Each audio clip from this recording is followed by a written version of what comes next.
Hello, welcome to Enchantment of Eternity, the rightful king of YouTube, the unburnt Khaleesi of the Great Spoiler Sea, breaker of conventions, and father of reviews. And also, this is Akton Tamko. He's king of his own channel. Yeah,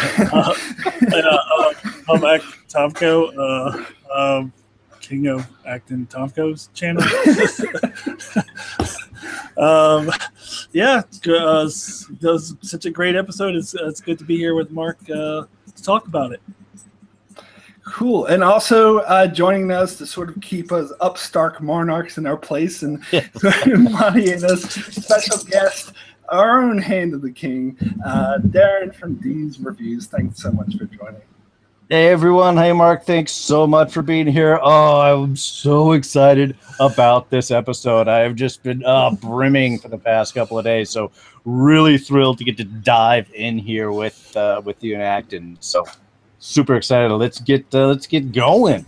Yeah, so you guys already mentioned that you first I want to talk about the overall feelings of the episode, and you already talked about how it was a great episode. And I totally agree. Like, I've seen lots of varying different opinions on the season overall and the episodes, but I think the majority is positive. Me personally, I think this was definitely the best episode of the season so far, and it was like, because scene after scene after scene after scene, and I just think it was just nonstop. Like, I loved like the dialogue scenes was great, and the mix of action. I didn't mind that they skipped over some action or whatever, because I thought the story flowed perfectly. But what were some of your thoughts on this episode overall, Darrin? What do you think about it? I was super excited. To me, this was another really kind of perfect example of, because they have so much ground to cover between kind of where they are and where they want to get to.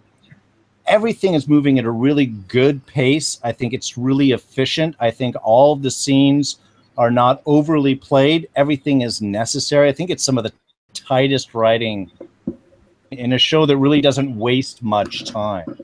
I know there's been a few people who have talked about, oh, the traveling scenes aren't there. Seriously, do we want to see them on horseback or the ships going over the waves? It's impressive if you have the time, but there's so much stuff. I love that they're just moving from point to point.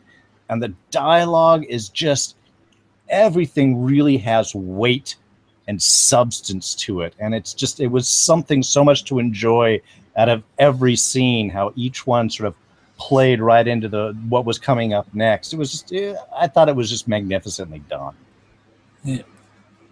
Yeah, and I agree with that. I think season 7 in general, we're moving a lot quicker. Everything is tighter. Everything has meaning. We don't. Mark and I have complained a lot about season 3. We feel like there's just a lot of excess scenes, especially Tyrion. It's like they were just really trying to put Peter Dinklage on the screen in season 3. And in the past, the writing hasn't been as tight, but now it really, we're moving at a really good rate, and everything on there is just absolutely necessary. Now, I will say that the thing that some people are complaining about, and I can kind of see, is that there is a lot more sloppiness as far as like attention to details, and you're not going to get the kind of attention to detail like George R. Martin's going to give you. If you're expecting that, then you're not going to get it. So, for example, like I said, and I said in my review that if we don't ever see Illyria's hand again, I don't think we're ever going to hear Dorne mentioned. We're not going to hear who's the family who's rising up in Dorne. Maybe we'll hear it in some throwaway form of dialogue, whereas George R. Martin would go through and like give you the detail, every little tiny detail of the new family who's coming up, what he's wearing, what he's eating for breakfast, and every little thing. Whereas on the show, we won't get that. Just like we don't know who the hell's ruling in the Stormlands, because it's not relevant for the show. So you're not going to get that kind of meticulous attention to the detail in the show now that it's surpassed the books. You're just not going to get that. So people who are book readers who are really looking for that, you're not going to get it. But I don't think for the TV format you need that. I think that for a television format, the way that they're doing it right now is excellent. So I'm very satisfied so far.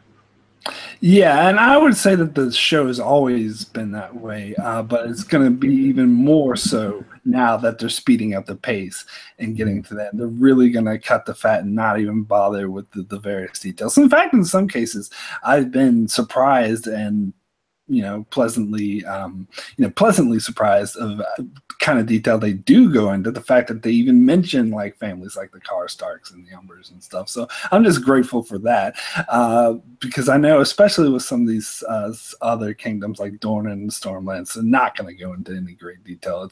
They're only going to give you what's relevant to the plot, and I'm fine with that. And just like Darrin said about the traveling times, like I'm fine with them just skipping over stuff that's not actually going to push the story forward. Yeah, and I do like, it is fun for me to point out the little, there's a lot of little inconsistencies and things like that, but I had nitpicks on the Varys scenes 2 weeks in a row, but I don't care because it was such great scenes. The Varys and Daenerys scene was such a great scene. The Varys and Lysandra scene was such a great scene. It's just fun for me to nitpick, but it doesn't really take away from my enjoyment of the show at all. Yeah, I was just going to say, I think it's a pleasure that we have a show that we can just gracefully kind of nitpick about, knowing it's like, okay, everything is so good, we have to find something to talk about. A little, those small things start to stand out, and you're like, well, he shouldn't have had that yet, or this shouldn't be there nearly as soon. That we can dive in and sort of have fun with those moments, I think, just shows the quality of the rest of the show. Yeah, absolutely. Totally agree.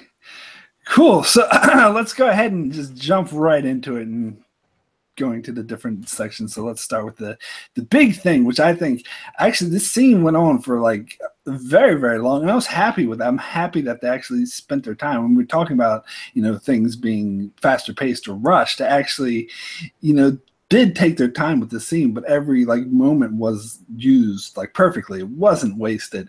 And so I'm of course talking about Jon Snow and Daenerys meeting. I mean, this is something, it sort of reminds me of back in season 5 when Tyrion met Daenerys for the first time. Everyone's like, oh my God, these two characters, epic meeting. And this is almost even more so because, well, Tyrion's there as well. So you see all of them come together. And I do like the way that they just didn't rush through this. They took their time. It was drawn out the way it needed to be. What are you guys' thoughts on this scene? To me, it was really wonderful because we start to see from a really strong standpoint where each of them is coming from. I mean, we have Daenerys, who was born to rule, and then you have Jon, who was chosen to rule. And it was really kind of their pedigree and what brought things up. It was nice to have Daenerys in some way talk about everything that she has been through and what has driven her, and her belief in herself and reclaiming her father's position and her family's position. It's all about what she is owed and who she is in that sense. From Jon, it was like, well, yeah, I did a lot of those same impossible things, but it was all from work and struggle, and I have absolutely no title and no recognition, and every step had to have been earned respect from everyone else. And it's not that Dany hasn't earned respect. She has. She's done great things. But it's the position where she is coming from versus the position that he is. And I thought they really played that back and forth and that really, really well. Even from the beginning when we had Missandei do the big flowery introduction for Dany, and then immediately afterwards you have Davos like, this is Jon Snow. He's king of the North. That was it. It was really, it set the differences up really nicely, and they really played constantly with that kind of battle back and forth, kind of measuring each other out while they're also sort of checking each other out in sort of a ways. There was some good introspection, I think, between the two of them. What did you think, Akton? I absolutely agree with that. Dany is very clearly, she's like the white collar queen, and Jon Snow is more of the blue collar working man's kind of king. And even though Dany has been through a lot of shit, she comes from the family that ruled Westeros for 300 years. So she is very much coming from nobility, very much the white collar queen. And Jon Snow, he was a bastard. He was on the wall A lot of people think of the Night's Watch as just like that's where they send all the criminals and rapists, and like that's just like the lowest of the low. So the fact that the contrast between those two was really portrayed beautifully, and nothing better than that introduction, like you just said, the way with all of the names, and then just this is Jon Snow. But just even all throughout their conversation, their contrast and where they're coming from was very apparent. And then, of course, the contrast in what their goals are. They have very, very different aims. And I thought coming in here, like, how is it that they're going to come together? Because right now, coming in to this scene, they're very far apart as far as what they want to accomplish. Very, very different goals. So my question coming in here is, well, how are they going to come together? And I know, Mark, watching your review, I think you and I have some disagreements on how we view that scene. You didn't really like it. I thought it was perfect the way Daenerys reacted, because they are coming from very different places, and I expected there to be a lot of conflict in the beginning. And so what I saw is what I thought needed to happen. But that's just, I know that you and I had some disagreements on that based on that's in your review. That's what I wanted to get into next, because I actually garnished a lot of disagreement over that review, and I got into some debates with the comments, which is good. It's always good to engage. But that's really my honest opinions. I couldn't help but feel that Daenerys was sort of blundering this, and that she didn't react the same way to her other potential allies, like Yara or Arya Sand, and Lady Olenna. Like, just the whole way it seemed like it was warm welcome, like the way that Missandei refused to talk to Davos, the way that they just stole his boat, and instead of like hearing Jon out first, she immediately jumps into and saying you need to bend the knee. And to me, like, there are moments with Daenerys where I think she's just like really arrogant and does the bad thing. Like, from the worst one in the past was when she exiled Jorah, and this, for me, this is like another huge blunder on her part. And for my defense, I'm actually like really consistent with this viewpoint, because I said the same thing about Stannis, that Stannis was being dumb when he was going like, they'll bend the knee or I'll destroy them, and not being sort of more open to making alliances and working with people and playing the Game of Thrones, because that's what the show is all about. It's all about playing the Game of Thrones. And I thought that Dany was just being arrogant and saying this is my right as the rightful king. But as we learned in the show, birthrights mean jack shit. So I think the manner that she did it was wrong. But I do understand it from a storytelling standpoint. I knew that there would be conflict between Daenerys and Jon, so that part didn't upset me or surprise me. Like, I knew that they weren't going to come together and be like, oh, we love each other. I knew it was going to start off a bit antagonistic because they're coming from different ways. I was just, I don't know, I was caught off guard by how much I disagreed with Daenerys' approach. And I actually agreed with Jon, because I thought most of his approach was reactionary. I think it was understandable that he would be hostile and as a reaction to such hostility thrown at him.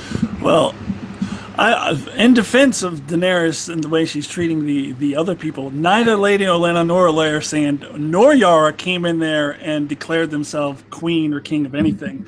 Yara asked if she could continue to be queen in the Iron Islands, and that's when Daenerys said, well, others can ask. Jon didn't ask. He came in, and Davos called him king in the north. And I will also point out that the north is extraordinarily more important than the Iron Islands. Like, the Iron Islands is nothing. The north is the largest kingdom in the Seven Kingdoms, and it also right now is tied into the Vale, so that's two kingdoms. So to have a guy come in and say, I'm king of your largest kingdom, you don't get it. And you don't get the Vale either. I think absolutely Daenerys should have reacted that way. And Jon should have reacted the way he did. Hey, your freaking father killed my father. I mean, really, it was Jon's own grandfather killed his other grandfather, but he doesn't know that yet. So it was a good reaction on Jon, too. And she started backing down once he said that. And I got the feeling that she was blowing a lot of smoke, like this whole "you're an open rebellion" thing. Like, No, I'm not sure that she was really gonna. She's not. What's she gonna do? Go execute John? Like, I don't think she's ever really gonna do that. I think there was a lot of posturing and like showing that you're tough, going on, and more words than action. Like, I don't know necessarily that she was really going to follow through with some of her harsh words, but I do agree with her stance and or taking that really tough stance, because the North is a pretty important kingdom. To have somebody claiming that it's his when she feels it's hers, and that's, I think it's fair, but that's me.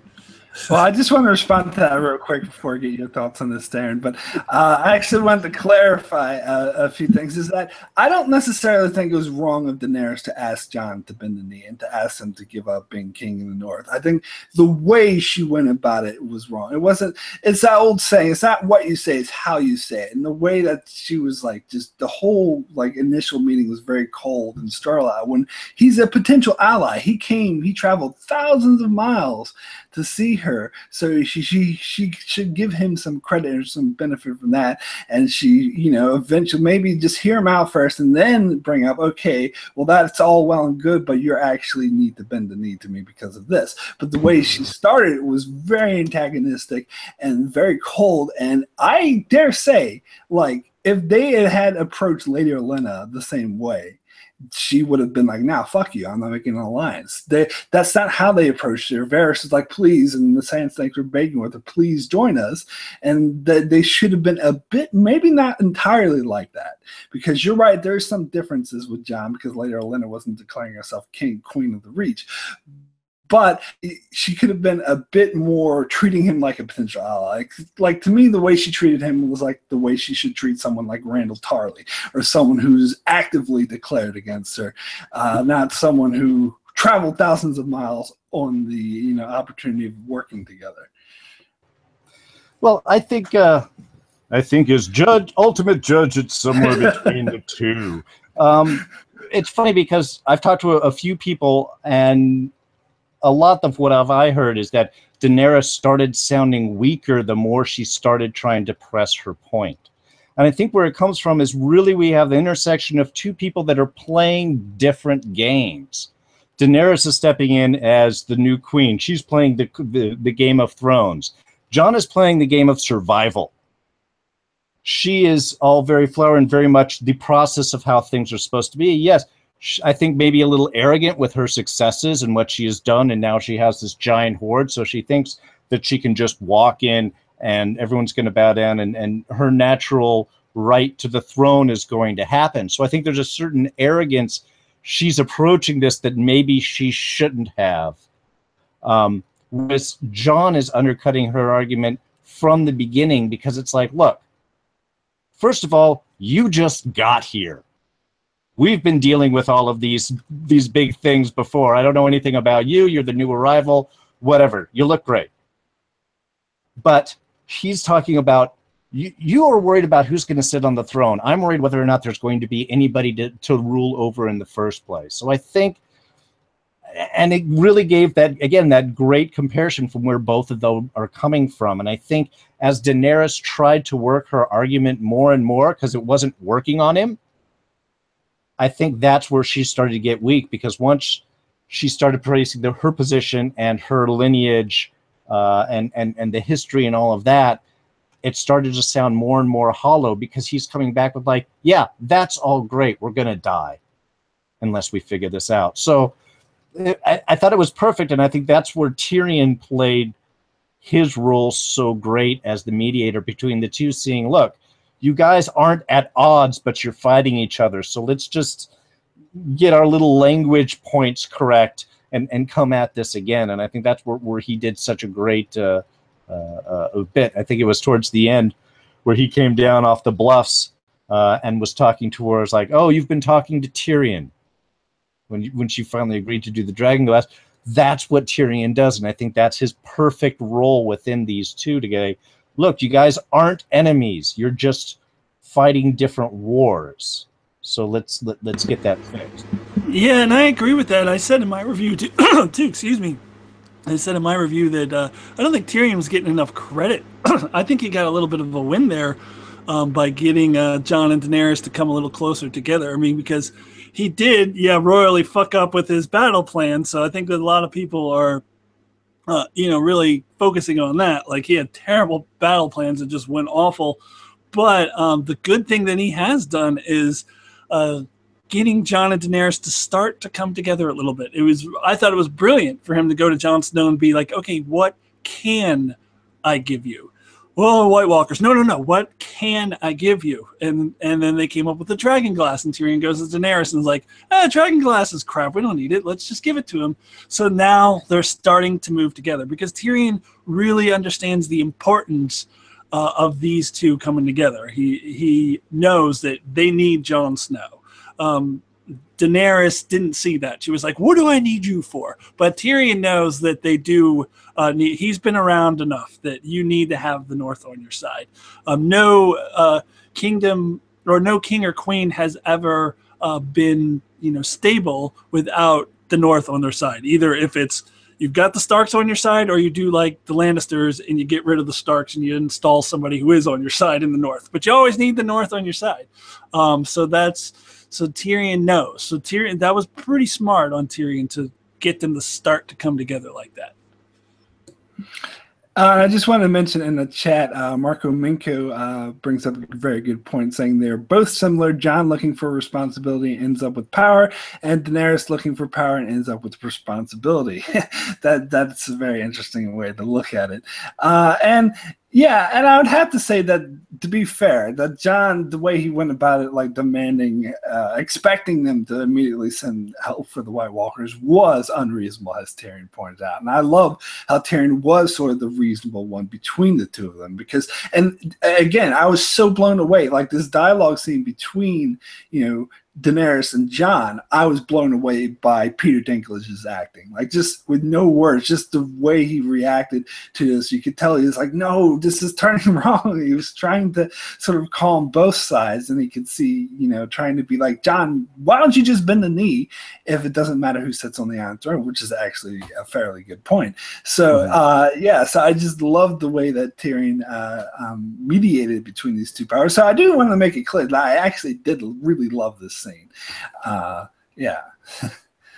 Well, I think it was a great scene. I think again, it's that nitpicking argument that we were talking about earlier was that it's, do we agree with those particular choices? I mean, this wonderful heroic female leader character that we are totally behind, and we're like, this afternoon you weren't your best. That's like that's really the best. That's where we're going at here. So yeah, the writing for it was perfect. And again, it's tight. Everything that's said has immediate meaning or plays back, and it really sets their positions up really well. I just thought, and I think it was perfect. I think you're right.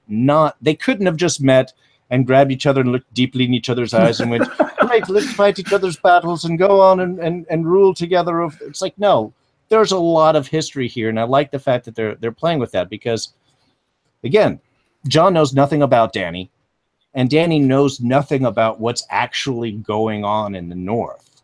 It's just it's myths and legends, and at least we have Tyrion again, who goes, well, I don't know if I believe in all this stuff, but I know this person's not a liar, so I'm going to go with what he's saying. We should probably have more of that in our world, actually. Yeah, and I'm going to just get into a tad bit of speculation here, because I'm wondering, we're going to talk about this character a little bit later, but Jorah, I assume, is most certainly going to head back to Dragonstone. He has a connection to the North, and specifically Jeor Mormont. So I wonder if Jon is going to be able to persuade Jorah through his tales of his father, and his father was very much aware, or becoming aware, of the White and the White Walker threat. I don't think he lived long enough to become fully aware as much as Jon is, but he did see the Whites. So I wonder if Jorah in the mix, maybe that factor might help to sway Dany a little bit. I'm curious to see what happens once Jorah gets there. Yeah, I definitely think that's a possibility. I mean, we even see in this episode Dany's position sort of softening. Like, I don't think she believes in the White Walkers yet, but I think she's taking into consideration the good points that Tyrion made, that if he didn't think this White Walker threat was real, he wouldn't have traveled all the way down here. So I think she's considering it. So if someone like Jorah comes in and even pushes her further, then I think, yeah, that could have an impact. Oh, and one thing also with Jorah, I think him coming back might give more of a military strategy mind towards Dany's little court there. And I know maybe people are upset with Tyrion, but to me, I saw that the whole battle sequence as I think Tyrion's plan was great. I just think that also Cersei and Jaime, and they've got old man Tarly as a strategist also. I think they're also smart. So to me, this is interesting because each one has kind of bit of tricks and plans, and the other one is playing unexpected off of that. I think it's actually showing that both sides are smart as opposed to somebody got duped. I mean, that's how I had seen it.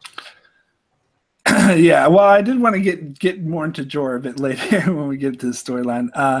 But I did want to mention in the chat, Colonel Doomsday said that Jon's lords would probably lynch him if he bent the knee to Daenerys if Sansa didn't kill him first, which that's a good point I hadn't even considered, is that his position in the North, and we talked about this in previous episodes, is already pretty precarious. So if we went and did something crazy without a very good reason, then it would make his position even more precarious. Yeah, I think that he would bend the knee, and I've been saying this for a while. I think he would, and he will bend the knee if he gets Daenerys's 100% commitment toward fighting the Night King and the White Walker. Okay, we're going to fight the White Walkers? Okay, you're my queen. I don't care. He doesn't care about being king of the North as much as he cares about defeating the Night King. So if he went back to the North and say, look, do you care about me bending the knee, or do you care about, being alive? Because the White Walkers are going to come and kill us all. We need Daenerys. So, I mean, who cares about the fucking North being an independent kingdom? It's going to be an independent kingdom of White Walkers if we don't if we don't stop it. So, like, I think if he got Daenerys's 100% devotion, commitment to the White Walkers, in that situation, I think he would have no problem bending the knee, because White Walkers is priority one.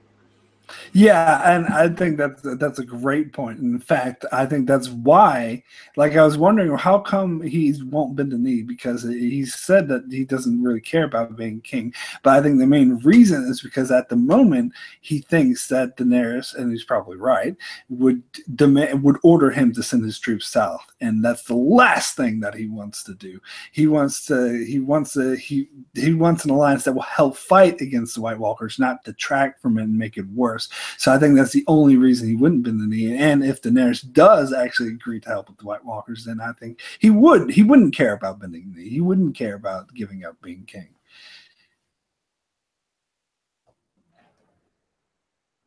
I think as long as the North has its own sort of, it's still the North, it's still sort of left to its own devices. I think their rebellion is simply because they're not feeling any support from King's Landing. If you had, a queen that will come up and be like, "Oh, you need help and backup? Here are troops. We're gonna look out after you." I think that would change a lot of their viewpoint. Especially if Stark is someone they believes in her also. I think that will end up saying a lot. But they need, they just need that example. They've been living too long of being ignored. And then we had rebellion. I think at this point they're like, look, we're not going to believe in anyone unless they're going to be up here fighting right next to us. Cool. Yeah, so I want now to move on and talk about Melisandre and Varys and their little scene, which I took that was quite a nice little scene. Now, Akton, I thought your review was quite interesting, because I actually hadn't considered where you thought that Varys, Melisandre saying that they would both die in Westeros was like, like couldn't be more but hit to the head, foreshadowing that they're both gonna die before the show ends. Like, so either by the end of this year or next year. I actually didn't take it that way. I'm not opposed to that. I think that's actually probably a good possibility once you bring it up. But the way I saw it is like, especially Varys. I mean, it would make sense for him to die in Westeros since that's where he lives now, and he doesn't seem to have any chance of moving. And Melisandre is another matter. She's just saying, no, I will be back because I'm going to die here. I don't think it necessarily means this show could just end with them settling down in Westeros. It was implied they die sometime in the future. But I don't know. Well, yeah, I know obviously everybody's going to die eventually, but I think if you put that line in the show, it means they're going to die on the show. I mean, why is that line there? To me, it's like the most obvious foreshadowing ever that they're going to die. And I would say most likely both of them in season 8. I don't think we're seeing, excuse me, I don't think we're seeing Melisandre again this season. So she'll definitely, if she dies at all, would be season 8. And I think Varys is the same. So I don't think that line exists if they're not going to die on the show. And also, it's interesting Varys' reaction to that. His like his mouth hanging open, like kind of stunned look like he had with Kinvara. And I heard this theory. I don't know if this is necessarily the case, but I kind of like this line of thinking that because his reaction was so similar to what Kinvara said. When Kinvara brought up the voice that Varys heard from when the wizard, cut off his stuff.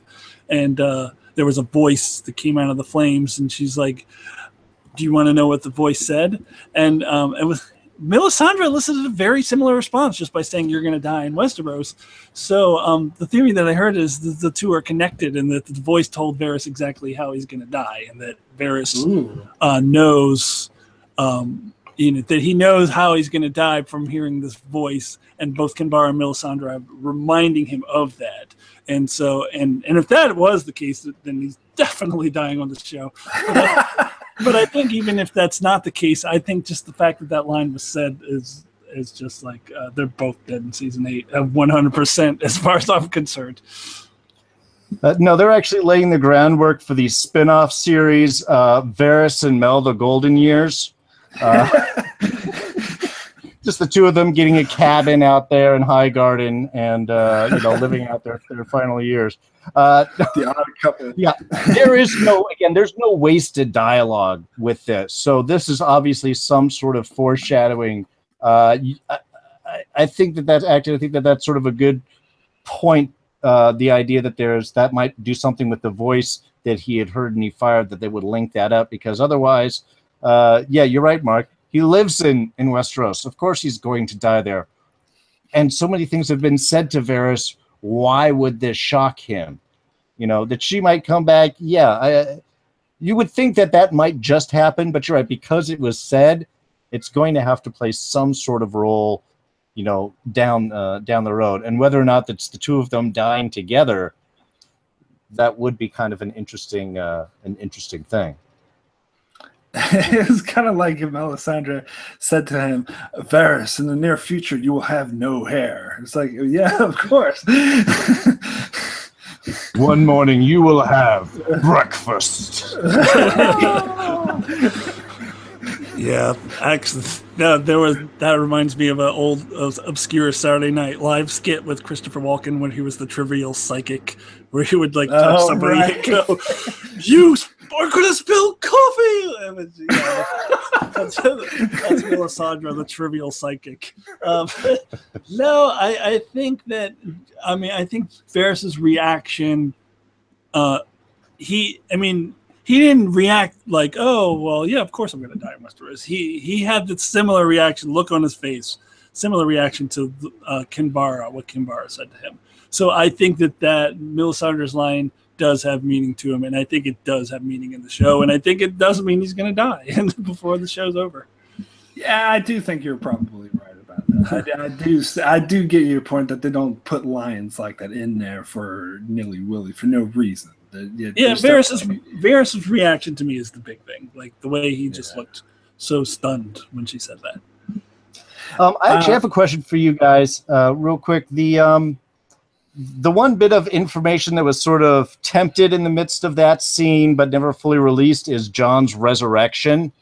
How Jon sort of cut Davos off before that could sort of bring up.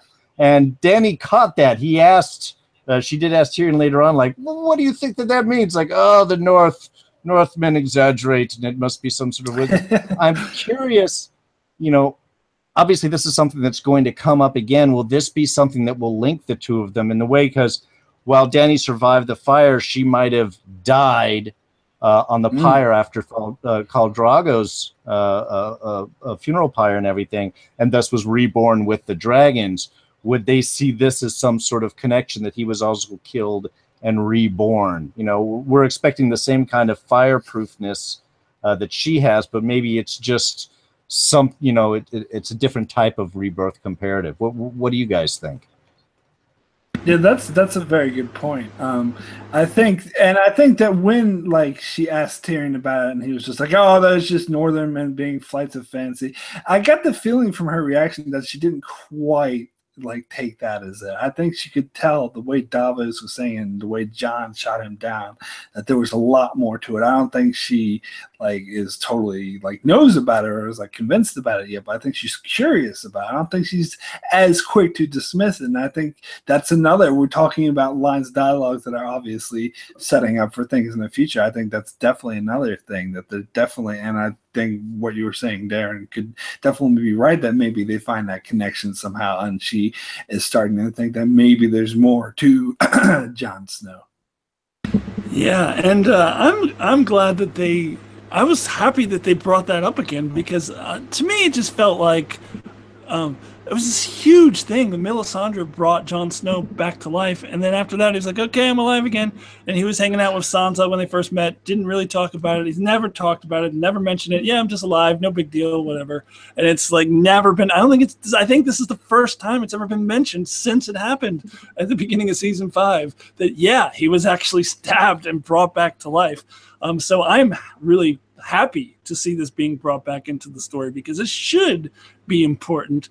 And I love Darren's idea that it might be a way to connect Daenerys and Jon, because Daenerys kind of had a rebirth herself and kind of come back to life herself. So it could be that, it could be something else, but I think it's definitely going to be, it's going to play a role. I mean, as we've been talking about, again, they're not just putting lines in there for no reason. So it's going to play a role. And I'm actually pretty happy to see that they just didn't, ignore the fact that Jon Snow freaking came back to life, for the entire rest of the series. I'm glad to see that it is going to be important.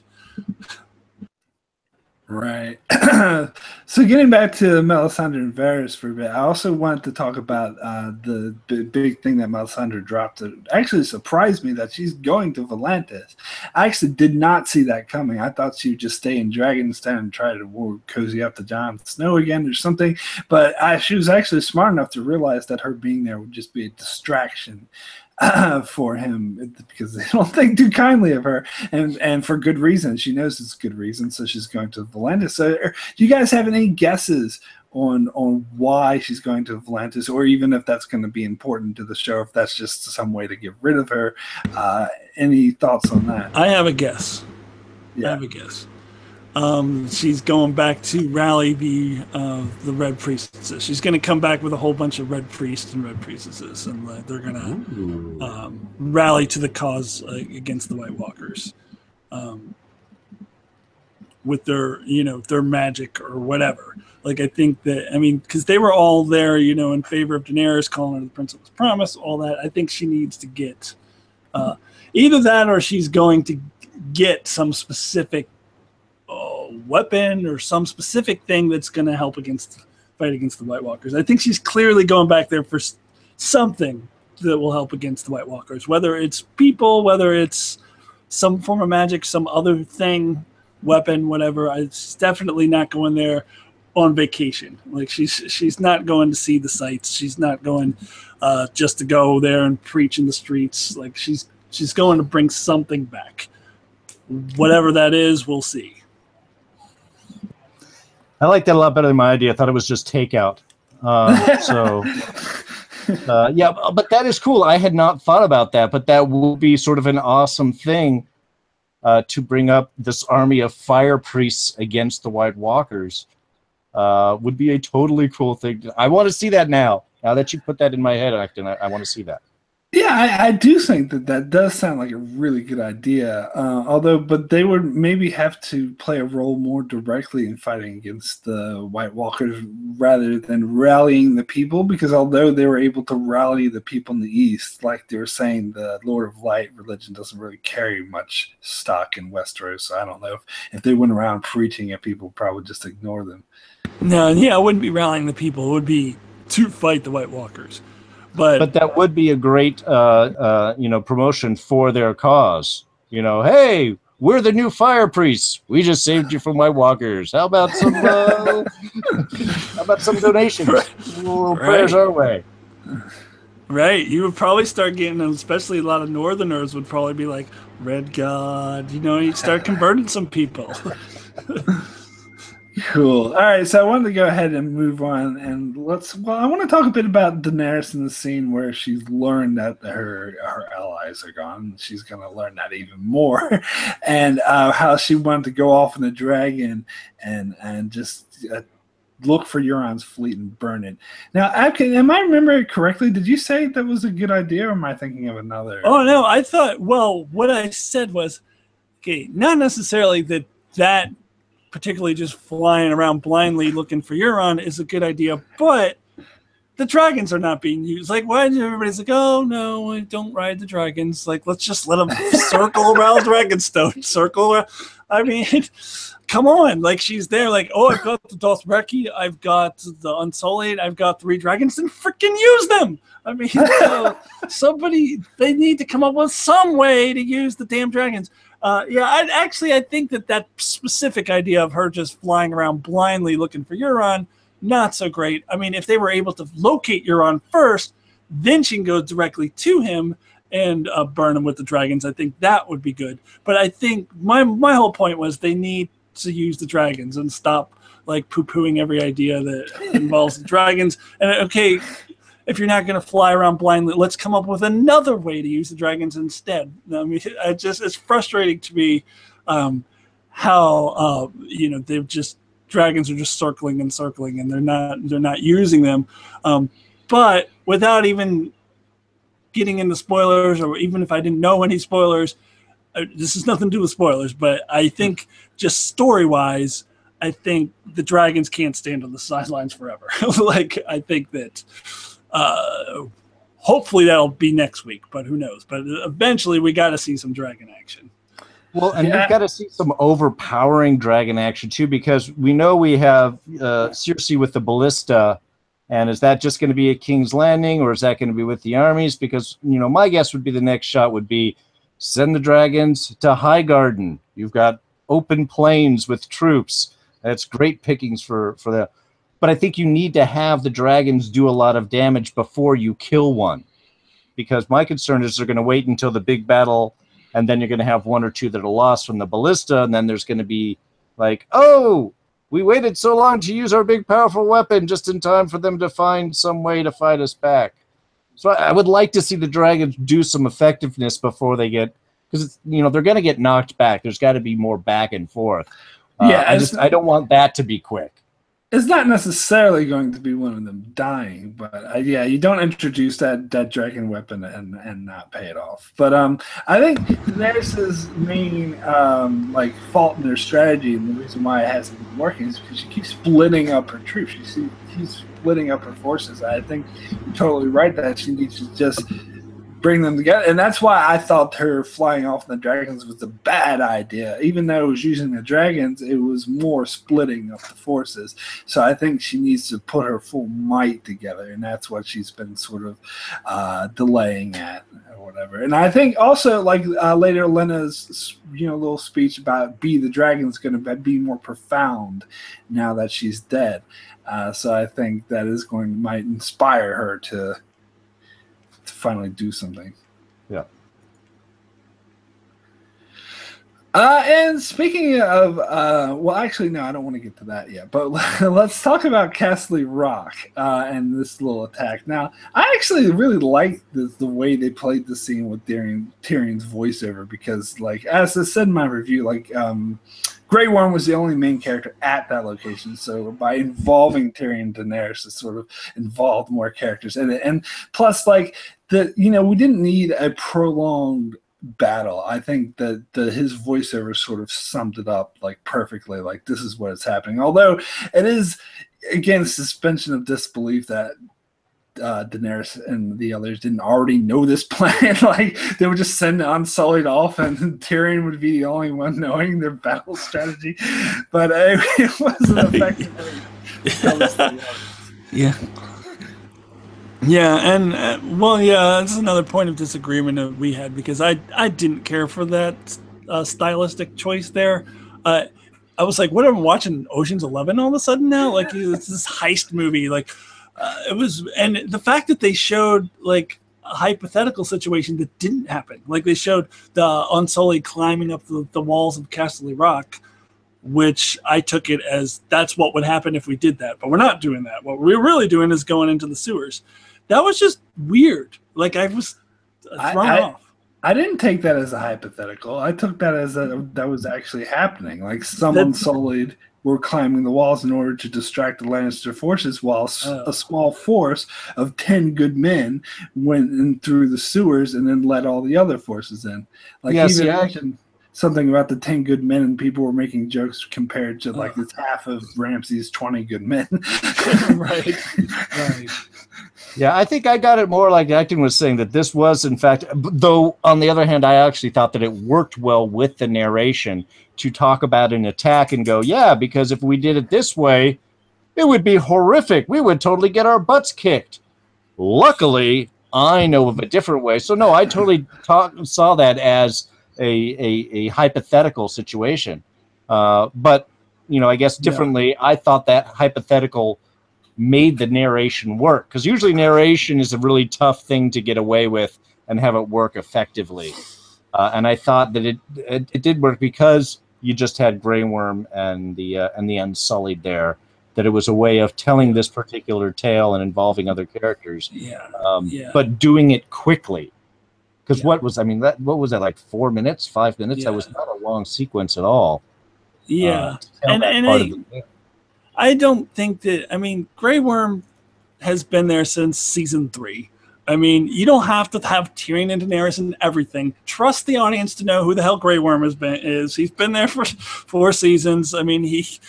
You can have him lead a scene, especially since it would have been a very quick scene. Either way, I think you could have had, just had Grey Worm go in there. I guess you did need the explanation that they're going through the sewers. But I don't think you necessarily had to have the voiceover over the whole thing. You could have had Tyrion do a quick explanation of the plan, and then we see it. And it still could have been very quick. It didn't have to be a prolonged battle scene. I just thought it was to me, it was fine. Like, it's not like a big deal. I didn't hate it or anything. It just, it was jarring to me. It was on Game of Thrones, stylistic choice that just came out of nowhere. Like, I'm suddenly watching something different. So it's not a big deal. Like, I don't hold it against the episode or anything. It was just a little off-put and just threw me off a little bit. But that's just how I saw it. Fair enough. Well, we'll have to agree to disagree, because I actually really liked it. I thought it was effective, but that's just my opinion.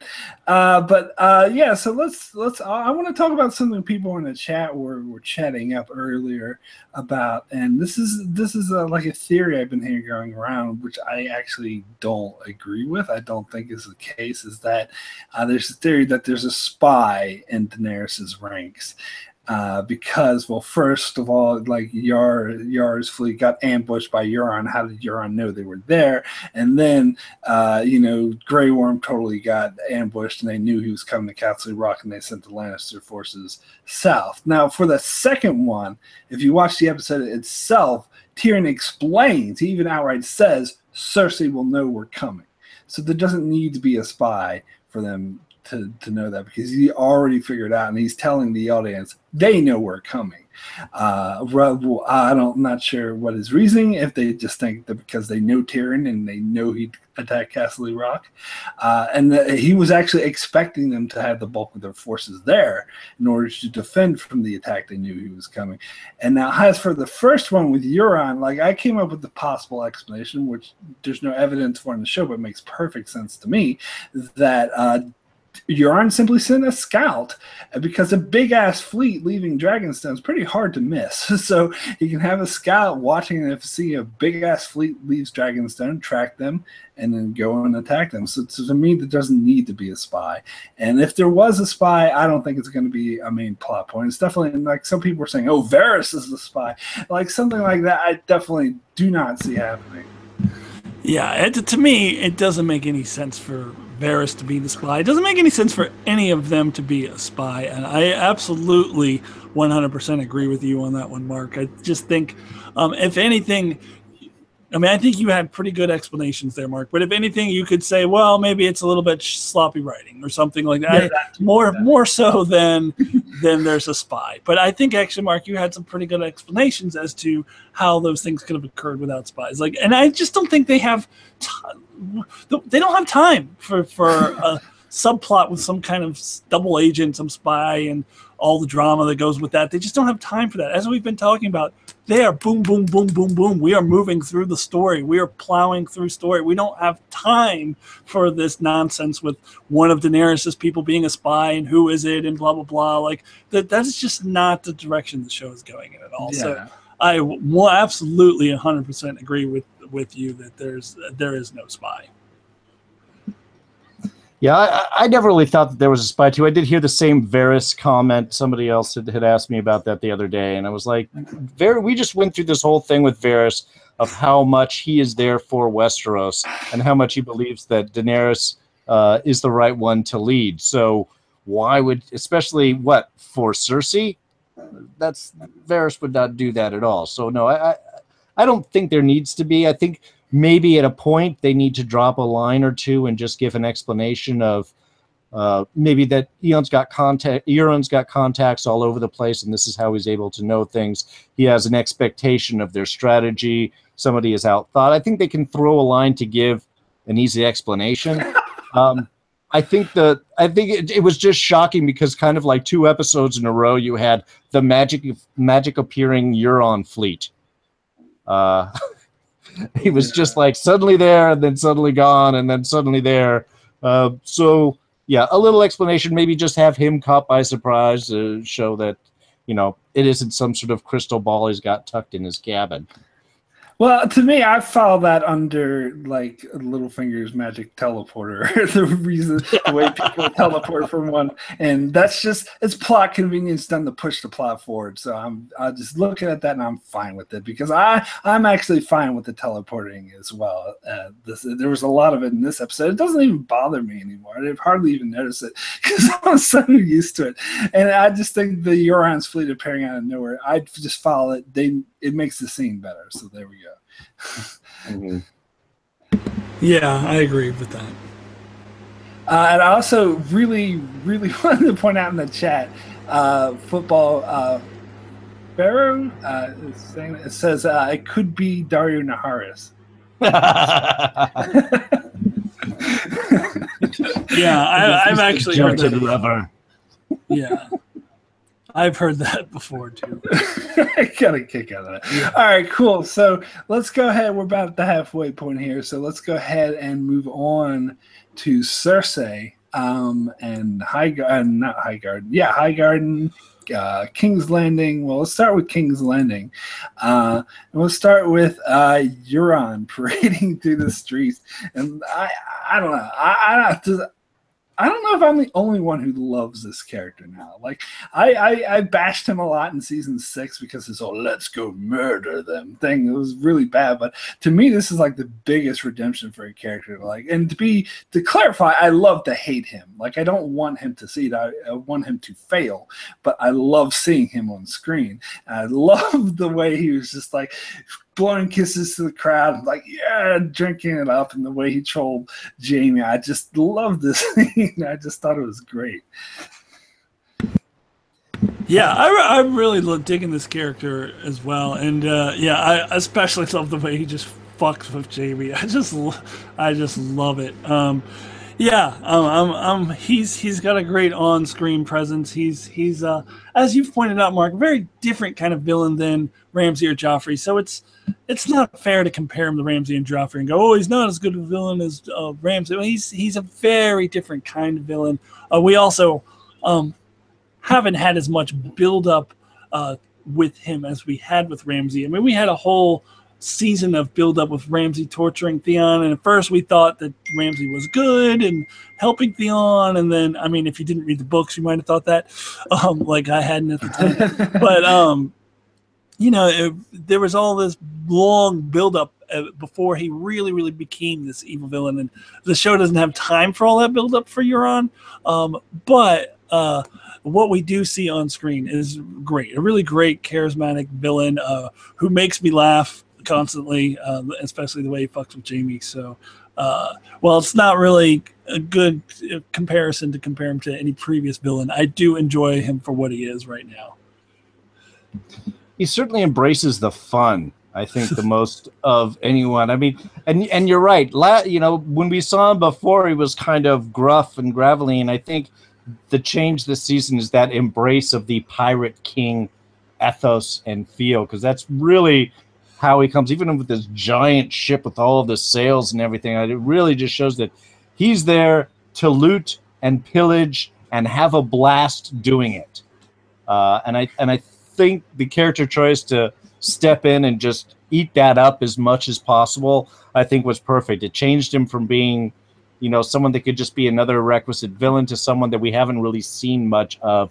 We've seen little bits of joy from Tyrion. We've seen little bits from what's his name, whose now face is leaving me, Jamie's buddy, Tyrion's buddy, and then Jamie's buddy. Bronn, thank you. Who has a certain amount of joy in what he does. But I think this sort of vicious enjoyment of the whole dark side of everything, I think that is something that we haven't seen. And that he can be such a spar for Jamie.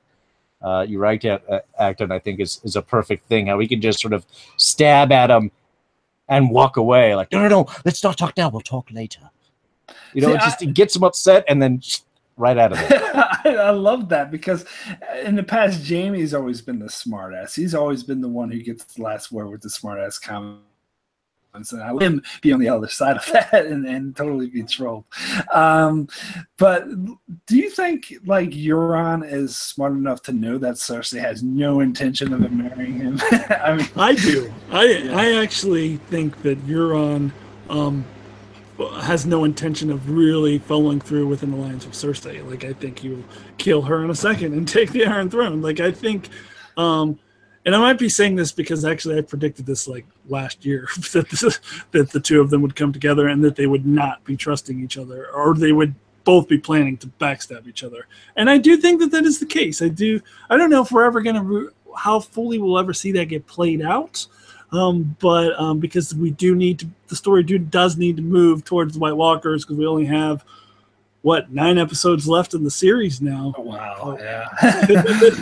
Yeah. So is that right? 5, 10. There's 4 left now. No. Well, there's 3 left this season and 6 next season. So 9. No, there's 4. 7. 4 left. 4 left. You're right. Because we've only had 3. 6, 10. So 4. Yeah. Yes. Okay. So 10. Yeah. 10 episodes. You took away an episode from us. Oh, no. Anyway, yeah, 10 episodes left, so we're going to need to move toward the White Walkers pretty soon. So I don't know how fully we'll see this Euron and Cersei thing play out, but I do think that both of them have no intention of following through with a full alliance. But that's just my take on it.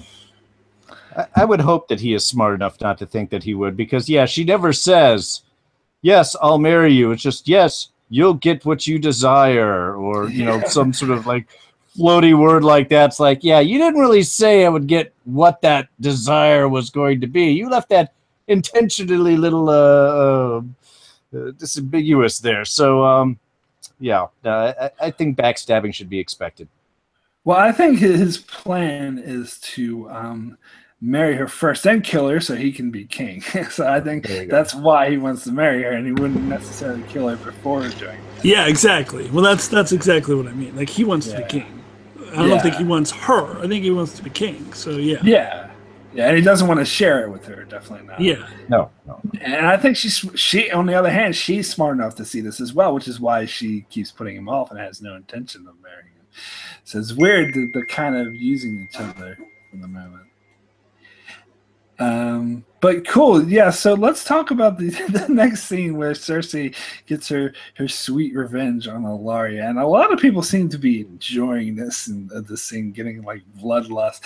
Where I kind of had mixed feelings about it. To me, this is really, I don't know, like the stuff she did at the end of last season with Septa and Nella, and with the burning the set, that was pretty disturbing. But I don't know why. But for some reason, this scene was even more disturbing for me. I think part of the reason is how well acted it was, like the amazing acting, seeing the tears in Ilaria's face and just the way she played out. I mean, on the one hand, I think they totally deserve it because I was so pissed at them for killing Marcella. That was the dumbest thing for them to do. It made no sense, and I think they're totally deserving what they're getting. But at the same time, it was heartbreaking to see that it was so twisted. Like, you're going to have to watch her die slowly and then watch her corpse rot.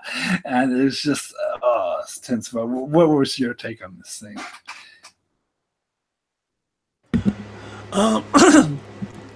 Yeah, I mean, I didn't necessarily view it that way upon the first viewing, but when you mentioned it in your review, I definitely can see, like, yeah, you're right. That is pretty hardcore. Like, that's pretty brutal.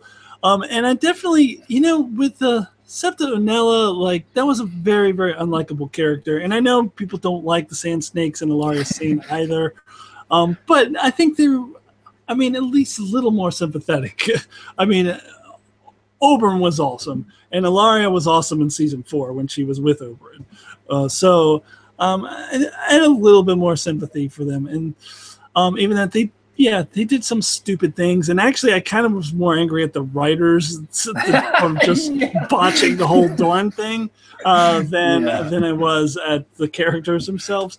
So yeah, I definitely have more sympathy for them than I did for Septa Unella last year, who was just not a likable character at all, and the High Sparrow was not a likable character at all. He was a character you would love to hate as well. So it was kind of like, it was definitely different this season. And I'm wondering if is this the end of them? Is there any chance somebody swoops in? Obviously Tyene is gone because she's taking the poison, but does anybody swoop in and save Ilaria, or is this? Well, my thinking is this is it for her. I heard some theories that Bronn would show up and give Tyene the antidote that she had given him before, but I don't. I don't think so. Tyene's done for. But with Ilaria, I actually thought that maybe. Well, actually, I'm not going to talk about this because it's getting into the spoilers. I know. Maybe I'll save this for the spoilers section. But I think it's possible we could see her again. That's all I'll say. Yeah. Oh well. Huh. Well, okay. I thought the scene was pretty dark. But it is interesting because yes, Ilaria had killed her daughter, so it's really kind of an eye for an eye. There's the extra Cersei cruelty on top of it, doing it right in front of her, watching her die at some indeterminate time, unable to touch, unable to talk, unable to support. Though, honestly, the gag thing, you can talk through that. That always annoys me. But okay, that's just for storytelling purposes. But so there was a cruelty on that. What I actually found interesting was comparing this to, and I don't know if you want to get into this quite yet, but I'll just make a quick reference to Jaime's scene with Alanna later on. Because to me, this really demonstrated their two different approaches, where Cersei is being intentionally cruel, not just revenge, but intentionally cruel. How much can she twist that screw in? Whereas Jaime, who might even have a reason, admittedly, he didn't know about the whole thing that she was the one behind Joffrey's death when he had made this choice.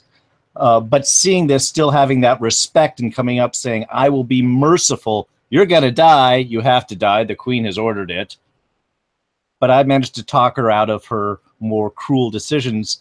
And here is a gentler, more merciful way of dying. So to me, I thought it really illustrated the cruelty of Cersei, so that when we saw Jaime, we could see that difference, how the two of them have been starting to really split. And Jaime maybe not trying to go fully evil, where Cersei is swimming in it.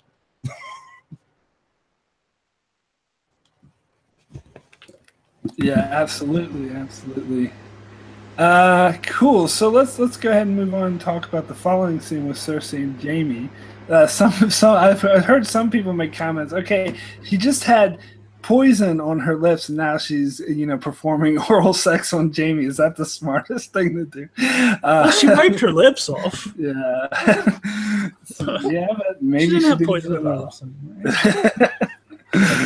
Yeah, but I did get the feeling from this scene that we are starting to feel a bit more of this coldness Jaime's feeling towards Cersei, that he's not 100% on board with her, that he's a bit off-put by how mad she is. And it also shows how twisted she is, that torturing someone and killing them the most cruel way makes her hot and makes her want to get it on with Cersei, with Jaime. So that just shows you how twisted she is and she's become. And I think you get the impression Jaime's now okay with this.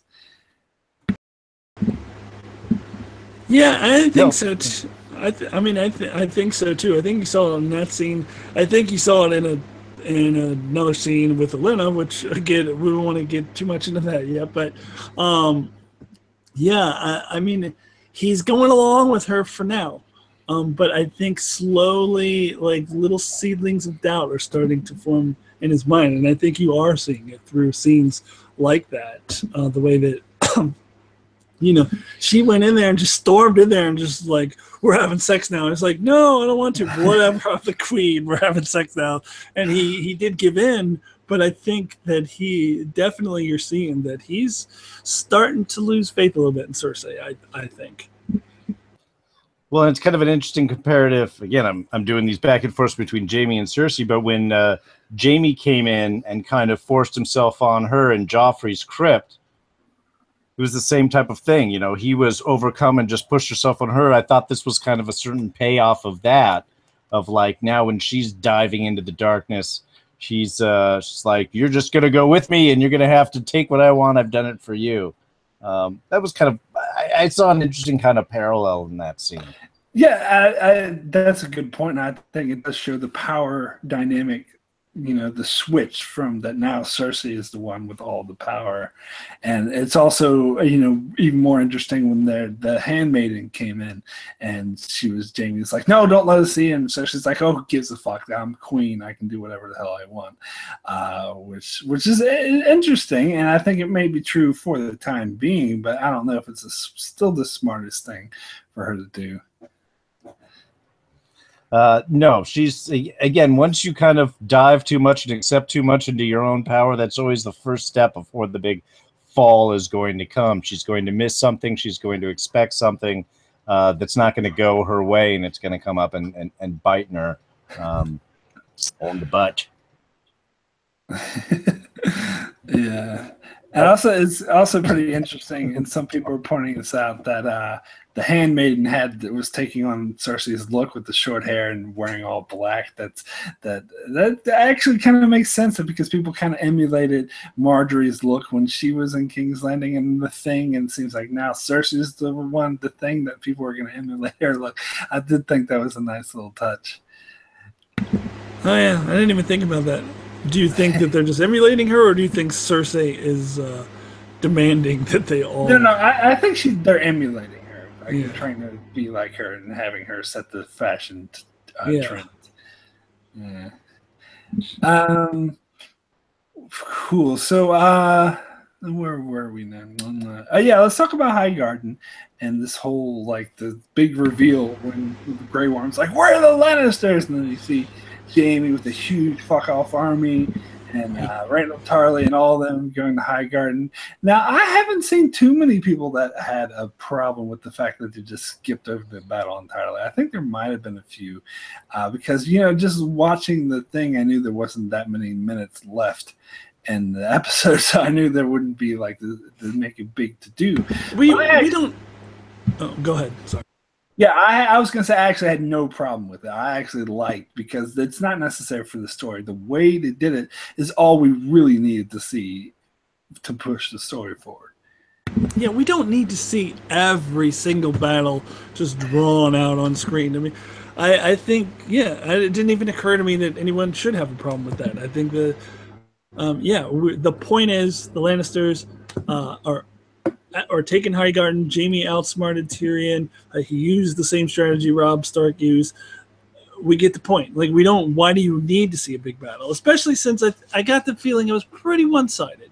I don't think that the Tyrells fared too well in it. I mean, why do we even need to see this? So I don't know why you would have a problem with it. I think that, that was perfect. We don't need to see, we don't need to see everyone traveling on a boat. We don't need to see Jon Snow and Davos making that whole long journey. We don't need to see every part of the battle. So, the way that they did it was fine, and I think it needed to be done that way in order to move the story forward. Yeah, I think it was efficient. I think you're right. It moved everything forward.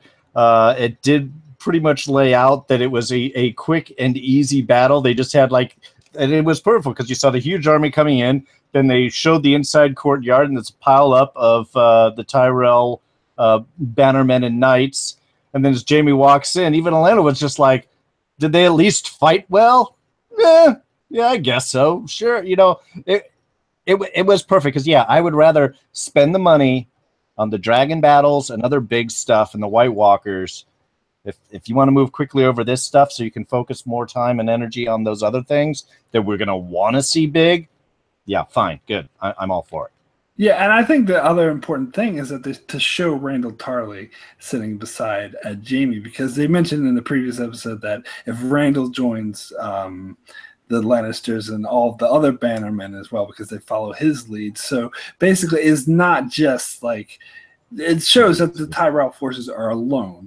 Because before I always made a point of saying it's not just the Tyrells, they command the entire forces of the Reach, but here the entire forces of the Reach turned against them and joined with what is, I think we're meant to believe, is almost the bulk, the vast majority of the Lannister forces. So they were completely overwhelmed. So some other people were being nitpicky and saying, well, this should have been a prolonged siege the last months because they still have a castle with high walls, and it should have taken them much longer to overcome that. But they were so freaking overwhelmed. I could totally buy that they were managed to take the castle quickly, regardless of how thick their walls are or anything like that. Yeah, and I agree. And what are you gonna? You're gonna have several episodes where there's gonna be a siege? I mean, come on. I mean, yeah, that's almost worse than the traveling, I would say. But siege is always exciting television. Staring at a wall. So let's get into the scene with Lady Olenna and Jaime, which we sort of touched on, because this was actually, I think, a great scene and a really badass way for Olenna to go out. I mean, she's typically Olenna. She was no nonsense. She's like, I know I'm fucked. I know I'm defeated. I'm not going to whine. I'm not going to be defiant or whatever. I know I'm done. How are you going to kill me? And when Jaime offers her a simple way, she's like, okay, I'll take it. Especially, Olenna's smart. She knows the other ways Cersei likes to kill her enemies, so she knows that she's getting off easy.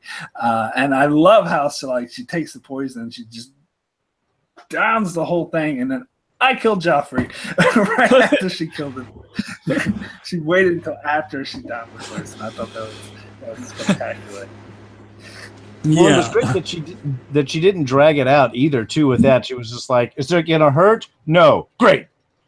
It was like she just went right into it. Okay, let's get this over with. I don't want to keep bothering with you. You insult me in your presence. I'm going to tell you what I'm going to do, and I'm going to die. Ha ha.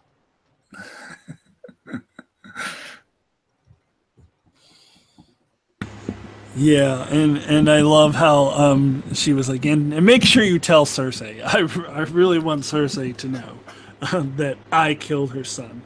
Um, I don't think Jamie necessarily is going to go back and tell Cersei that right away. I think maybe it might come up later when Cersei is blaming Tyrion, maybe, and then Jamie might be, well, actually, it wasn't Tyrion. But I don't think he's going to go back and. I mean, I do think Cersei's going to find this out eventually, but I don't think that he's going to like go straight back to Cersei and tell her what Lady Olenna said. So, um, but I did love that scene too. How she was just like, "Fuck you, I killed Joffrey, and now there's nothing you can do about it because I already drank the poison." Ha ha ha. I almost expect him to like take his sword out and like stab her or something. And like, oh fuck you, then you get a more painful death. But but Jamie was a bit more graceful than that or whatever. And just the way the actor played it with just the look of shock on his face when she mentioned it was just great. It was this show is all around just so well acted.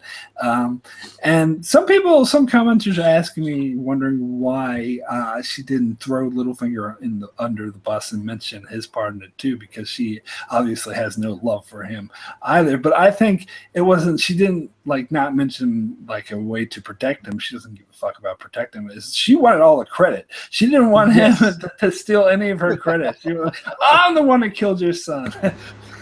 Yeah, I think that's exactly right. I think she wanted Cersei to know, I killed your son. It's me. She doesn't want to share the credit with anyone. Oh yeah, because it's the ultimate way to deny her any more revenge, is to give her that one last stab, and take it all on. Yeah, screw Littlefinger, he's going to get his own in his own way. But yeah, it was a perfect way for her to just give her F off and to die right there. And I'm right with you, Mark. I totally thought that Jamie was going to pull his sword and stab her, do something to kind of like make it a little bit more painful. But it's a tantamount to Jamie's character, I think, that he didn't, that he was willing to just accept, damn it, and move on. It was really interesting. There was some interesting stuff going on his face at that moment that I can't wait to see how that's going to play going forward. But I talked earlier about how I think Lady Olenna's last words to Daenerys will sort of have a lasting, more powerful effect now that she's dead. I think the same is true with what she says to Jaime about Cersei, about how she's, basically bringing the whole thing down. She'll be the end of Jaime. And he's like denying it. And he's like, just shut up. I don't want to talk to you about this. But I think the reason why he was that way is because he knew there was truth to what she was saying. Mm-hmm. And even though he's in denial, he's trying to push aside. I think that's going to permeate in the back of his head. And the more fucked up Cersei becomes, the more those words are going to haunt him. Yeah, and as I said from the previous scene, I thought that the seedling was already starting just by Cersei's behavior, just by her being so cruel and then coming in and having sex with him and all that. There was a seedling starting there, but I think the seedling is starting to sprout a little bit. And once Lady Olenna starts saying all this stuff, so I think it's just, it's something in the back of his mind that's just going to gradually grow stronger and stronger.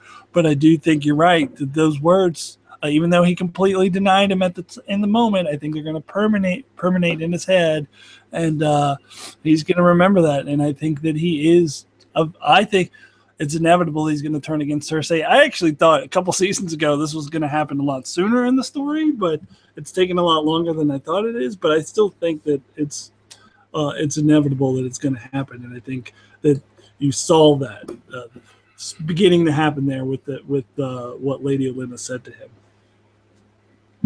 Absolutely. Cool. So I think if we're done talking about the good old Queen of Thorns and a great departure of the show, that we can move on, talk about a couple other scenes we got. And that's the thing about this episode. It was almost entirely focused on Daenerys and Cersei and their 2+. And I love that. I love how we spent the bulk of the time in this episode on those two locations. But we also get a little bit of Winterfell. When it was cool seeing Sansa sort of, telling people what's what and being commanded. And I know some people are complaining. It's like, well, how would she know about the leather? How would she know about the food and stuff? But that didn't really bother me because the whole point was to show that she's good at command. And I just want to say it didn't bother me either. I pointed it out in my video, but again, like as I said earlier, it's fun for me to nitpick. So how does Sansa know about putting leather on armor? When did she find the time to learn about that? I mean, it's just fun to nitpick, but no, it doesn't bother me in the least. I thought that was a great scene with Sansa going around being badass and telling people what to do. It's just, again, it's fun for me to nitpick. Oh yeah, I do think that is a valid nitpick. Definitely. But it doesn't bother me at all. I did really enjoy that scene, watching her just kind of be commanding and just go around telling people what was what. I like that. But the nitpick I actually had was the fact that she was ruling over Winterfell with two lords of the north from the Vale, and a maester. It's like, okay, we're the ones who are going to decide what's going to happen in the north, and two lords from the Vale. But that's right. The one thing that made me raise my eyebrow. I mean, they could have at least thrown like Lyanna Mormont in that scene too. Yeah. Just to have some more representation, or Lord Glover. Someone like that. Yeah, Lady Mormont just needs to come in, just punch one of those old men in the face, and just walk off screen. That's all she had to just show up. That's her positioning right there. I thought that was a good scene because it shows. I mean, we have Sansa showing her ability to, command in the north and rule the north. I mean, I think that's really most of what that scene. What I took mostly out of it was, one, I love how she keeps poking at Littlefinger. And every time he's trying to position himself, she's like just stabbing him in the knee, like, no, back off. I don't want to listen to you. But the advice that he gave this episode about battling in the mind, I thought was beautiful and frighteningly so. I don't like to give Littlefinger credit for anything because he's swarmy. But that idea of fighting everything in your mind first so that when it comes, you've already figured it out, I thought was the one bit of very cool advice that he can give. It also was really interesting having him as the comparison as advisor to the ruler when we're also looking at Davos with Jon and Missandei Tyrion with Tyrion really with Dany, how each of those advisors are working with their leader. I thought was kind of an interesting comparison for the three moments there. Yeah, I also thought it was interesting, more of his words of what he said to her, more of as an insight to the way he thinks and the way he's behaved during this whole entire show. And it does make you sort of wonder if that's what he's doing at now, and what are his long-term plans now. I mean, it's obvious his main goal is to corrupt Sansa against Jon. I mean, that's beyond obvious, but what is the bigger picture of what's going on? And for the time being, at least, we see Sansa is still very dismissive of Littlefinger, but when he says words of wisdom like that to her, they can't help but sort of, again, take root in her mind and sort of might help him in corrupting her, because they are, as you say, wise words. Yeah, it's just anything that gives Littlefinger a power or position. But it does kind of make it interesting because he is working so hard to get in, and she is working equally hard to keep him at bay and kind of shoot him down at every little potential moment. So yeah, he gets a victory there, but he's in a precarious position. Definitely better that Jon is out of the north now that he just has Sansa to focus on. But especially with Bronn there. God, Bronn is creepy. Is anybody else getting the whole creepy vibe off of Bronn at this point? Bran, you mean? Or Bran, yeah. Oh, Bran, yeah. Oh, yeah. Bran, if we're ready to talk about Bran now, that was just really creepy. Now, Mark, you said in your review that what happened was that season 6 didn't do a good job of explaining that he got that way when he did that final warg onto the tree there, when he said, I'm becoming the three-eyed raven now, and that's how he became that way. Yeah, you're right. They didn't do a good job of explaining that, because I was just like, why is he autistic now? Like, why? How did that? I do. I mean, that is actually more than a nitpick. I think that is a legitimate criticism of the show that if that is their intent, that he became that way when he did that, when he went in and saw R plus L equals J and he was like, I'm becoming the three-eyed raven now. I think that they could have made that a little more clear, because I was not expecting him to behave that way at all. I mean, it threw me off. Like, why is he acting like this? Yeah, I think Bran's whole journey into becoming the three-eyed raven was kind of rushed and a lot of tell not show, and a lot of, we're telling you he's learned to become the three-eyed raven. We're telling you that he's like this now, and we didn't really see that journey to its fullest on screen. We just saw snippets, and not enough, in my opinion, especially for this most recent massive change in him. I do think, and I was disappointed we didn't get more scenes with him and Dolores Ed at the wall. I mean, that could have helped flesh this out before he actually came to Winterfell to sort of set up for him being this total creep. Yeah, when they said Lady Sansa, the gate, I was like, oh, here's Arya. And then, it was Bran, because I didn't expect Bran to be there first, because we never actually saw Bran leave the wall. I thought he was still at the wall. So I was expecting it to be Arya, because we did actually see her leave from Winterfell. And then I was actually surprised it was Bran, because I didn't think he was. I thought we would see him at the wall a little bit first. So yeah, I think I agree with you. I think we could have gotten a little more from him on a little more showing of what Bran's journey is. Yeah, I mean, we can interpret the idea. I mean, thought that, was it the last warging that he did in Through the Tree? Is it just that he does keep going in, and the more he's there, he's separating from his humanity, and therefore he's just seeing things as a teller? Now, the previous Three-Eyed Raven wasn't all withdrawn and such. I mean, he was slightly more interactive and slightly more humanistic in his discussion. But I mean, I can see where they're saying the idea of he's been working so much, he's losing a side of his humanity.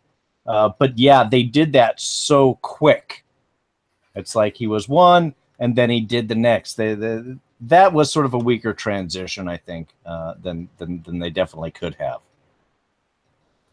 Yeah, and the whole thing with like Sansa hugging him and him just staying there, like staring blankly.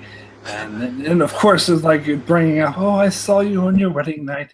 It looked so beautiful. The snow was fine. I was like, oh, I love what you said in your review about this. It's like, that's the creepiest thing. What the fuck is wrong with you? Why are you saying this? I know. I was like, what the fuck is wrong with you, Bran? You were on your wedding night. It was snowing. It was like, it's so creepy.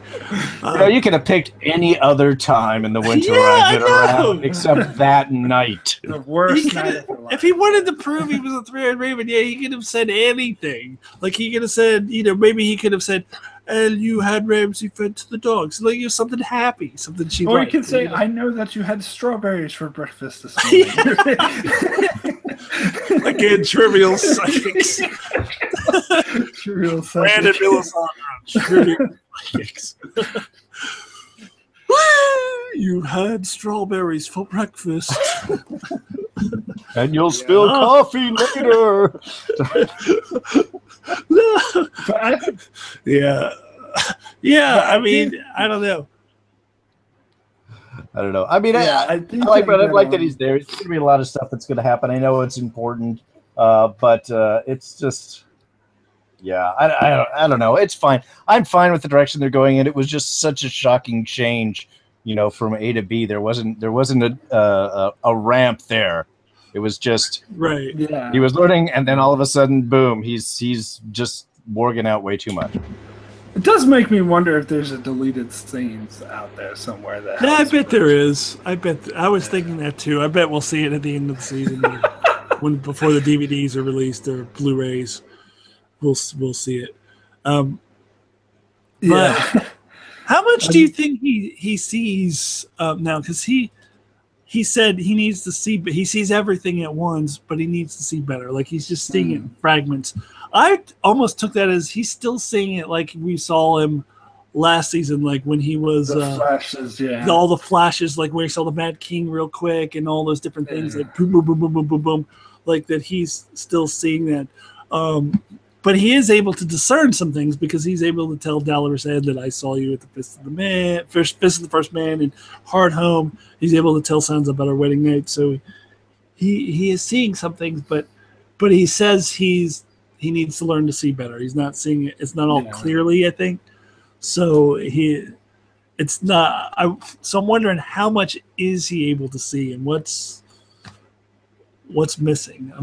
I wasn't entirely clear. I had a feeling that it's all coming at once. Like he's saying he sees everything everywhere and everything that's ever happened, and it's just a jumbled. And maybe that's why he's so weird and so monotone. And yeah, maybe. And the three-eyed raven wasn't monotone because he knew how to handle that, and I think Bran needs to learn how to handle this, and he'll start acting more like a normal human being once he does. Yeah. And maybe another thought just occurred to me. Maybe when he encounters a specific person, then he's focused in on that person. And like one of the things he saw in that jumbled mess about that particular person comes into clear focus. So maybe when he's talking to Sansa, I mean, he had seen before the whole wedding thing, like it was a part of the jumbled mess. But now he's with Sansa, like now he can focus on that. Oh, yeah, that's a good point. And maybe with Dallas had the same thing happen. And I'm like... Oh, go ahead. Oh, I was just going to say, I'm going to kind of leave the subject a little bit because I was going to say I'm kind of looking forward to seeing when he meets Arya and how he's going to talk to Arya about how she killed Meryn Trant, Walder Frey, and because he will. I'm sure he's going to starve it. And you went up and you sliced his throat. That was such a lovely murder. I mean, I don't know, what is he going to say? He'll just look over at her and just go, just give a thumbs up. And that's it. That wouldn't be so creepy for Arya. Arya would be like, yeah, right on. It was a beautiful day. Yeah, I know. She will. But yeah, I mean, what's more interesting to me is like once Sansa sort of comes down a bit from this creeped factor, and she's going to realize what a benefit having Bran if he's able to really do these things. And I think he proved doing that thing actually proved to her in a disturbing way, but it proved to her that he is able to see no more. And I think it's not a coincidence that this comes right after Littlefinger saying that you have to see everything everywhere, and that's exactly what Bran is saying. I can see everything everywhere. So it does make me wonder if eventually, like once they stop being so creepy towards her, if they're actually going to come together and work together and use that to advantage. I don't think Sansa is going to be the one to make that realization. I think she's just going to be creeped out. Like, I'm not going anywhere near Bran. I think it's actually going to be Arya when she arrives who is going to make that connection and try to tell Sansa, hey, Bran is actually going to be very helpful to us. And she's going to be like, no, he's too creepy. Get him away from me. But I think Arya might be the one to make that connection. I think Sansa's just going to be too creeped out for a while. Maybe. Cool. So if there's no more thoughts on Bran, we can go ahead and move on and talk about our last locale, Old Town. Now, we sort of touched on Jorah a bit for his cure. Now, I know a lot of people were complaining that they felt Jorah's story was rushed, and why even introduce grayscale in the first place if you're just going to cure it right away. It almost seemed to me like they had originally had a different plan when they gave Jorah grayscale, and they kind of like, yeah, let's not go with this plan. Let's just cure him and put him back in the mix. And that almost is the feeling I got from it. But at the very least, it did bring Jorah and Sam together. So if they're like really tight now because Sam saved his life, and so they have a close bond. So it does make me wonder if that will play a part. And you talked about earlier about Jorah going back to Daenerys and giving validity to the White Walkers because of his father being from the North, but also could be his bond with Sam. Maybe Sam will convince him that this is the thing. And so if that relationship pays off in the future, then I think I'd be okay with this storyline, because that would be the purpose of Jorah getting grayscale, is to get Jorah and Sam together, and also to help Sam in his own personal journey. But I do admit it was a bit iffy, but I don't have a huge issue with it. I think it did a great job of because we now, if we get Jorah back to Dragonstone, then he could tell the story of this guy, Sam that helped him, which connects immediately to Jon. So in some ways, this could reinforce Danny's trusting of Jon is because his man saved Jorah's life. I mean, it might be a stretch, depends on how long they play some of these things out. But I think you get a lot more reinforcing of those connections and what each one is playing into, and sort of building up that strength. I didn't mind the whole path of, they probably did have something else with the grayscale, but it does get Jorah away from Dany so that she now had to trust Tyrion and everyone else and lean on them, so that now that he can come back, she's going to be stronger about it. So, I mean, I think it worked. It allowed her to pull Jorah away and then send back with some possibly reinforcing information. What did you think, Akton?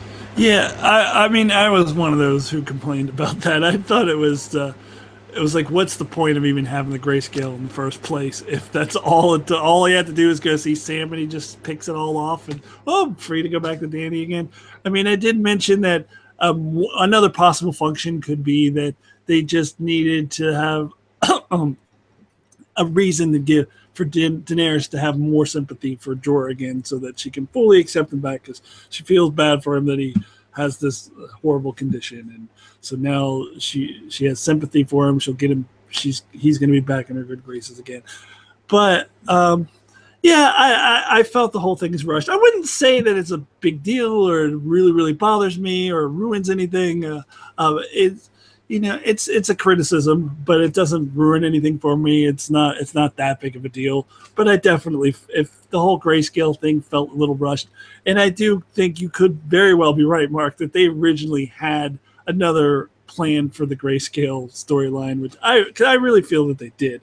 I think a lot of people thought that Jorah was going to have some sort of, heroic suicide kind of thing where he's doomed to die, so he's going to go out, in a really heroic way because he's going to die anyway. And I thought that too. Like, I think, and that may very well be what they originally planned. And then they said, you know what, let's go a different direction with Jorah. And we know we're way, way, way, way off book here because Jorah doesn't get grayscale in the books. A different character who doesn't exist in the show gets grayscale in the books. And I think that I think a lot of us thought also that Jorah might be replacing that character's function, which is to come back to Westeros and spread grayscale to people, which we think may happen in the books. So we thought maybe that's what Jorah will do. He'll go to King's Landing and there'll be grayscale everywhere. And I don't know if that was ever a plan that they were considering. That's what I thought. Yeah, I just thought it was something bigger. Like, it's just like something more. Like, all of a sudden he has grayscale and then he doesn't anymore. Like, it's like, why did he have it in the first place? Yeah, I mean, don't get me wrong. I definitely see that point of view, and I do think there's some validity there. But, it was also they could have that one cut scene from cutting out the grayscale right into the pie. Yeah, I hated that. Yeah. Everyone I talked to was like, "Oh, yeah, why did you?" Yeah, that was their plan all along. They've been planning that for like 3 seasons. I hated that scene too. So let's talk about the fact that Sam was forgiven, and I like what you said in your review, Akton. I totally agree with you. Where the Maester Bruce was like, "Oh, you're expecting a reward. Well, your reward is not getting kicked out of the Citadel," and I'm like, that's damn right, because I was expecting he would get kicked out of the Citadel, and he should just be counting his lucky stars that he wasn't. I was actually surprised when he burst, because he's been shown to be this big, unreasonable tight ass, and that I was surprised that he actually was able to acknowledge, hey, you saved that man's life, and you performed a complex surgery that most maesters couldn't. Well done. But you still disobeyed me, so do all these scrolls. Fuck you. And I think that actually made sense. Yeah, I thought he was going to get kicked out too, but I got to think now that there's a reason for him to stay there. Like, he's going to find something in those scrolls, something that's important for the story, something doing with, I don't know, with Rhaegar or with the White Walkers, or I don't know what he would find, but I think he's going to have to find something in those scrolls. So there's a reason for him to stay at the Citadel. a little bit longer, because I don't think his storyline ultimately is at the Citadel. He doesn't belong there.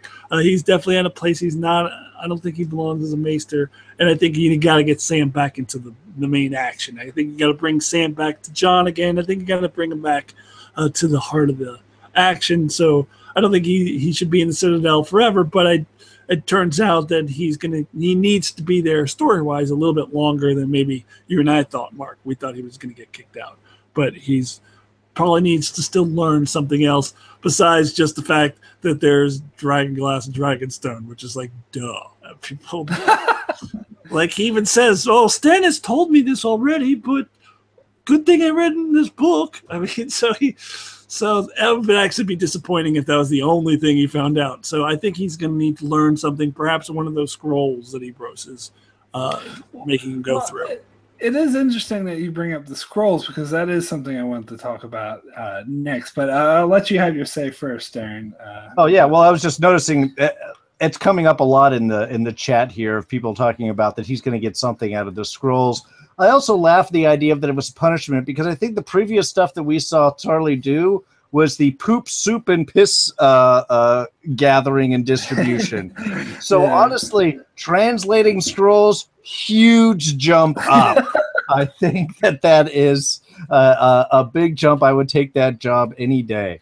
But yeah, the scrolls, he has been looking for old information. He's been wanting to get into the restricted area of the library. And now he has to translate scrolls that are so old, they're falling apart.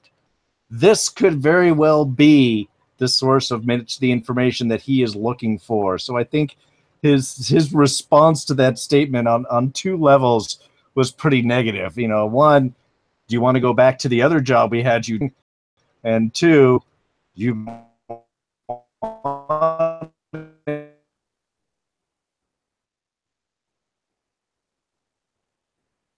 Oh, sorry. I think we lost Darrin.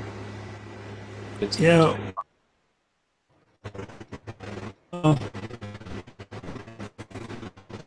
Hello. Oh, sorry. We lost your signal, Darrin.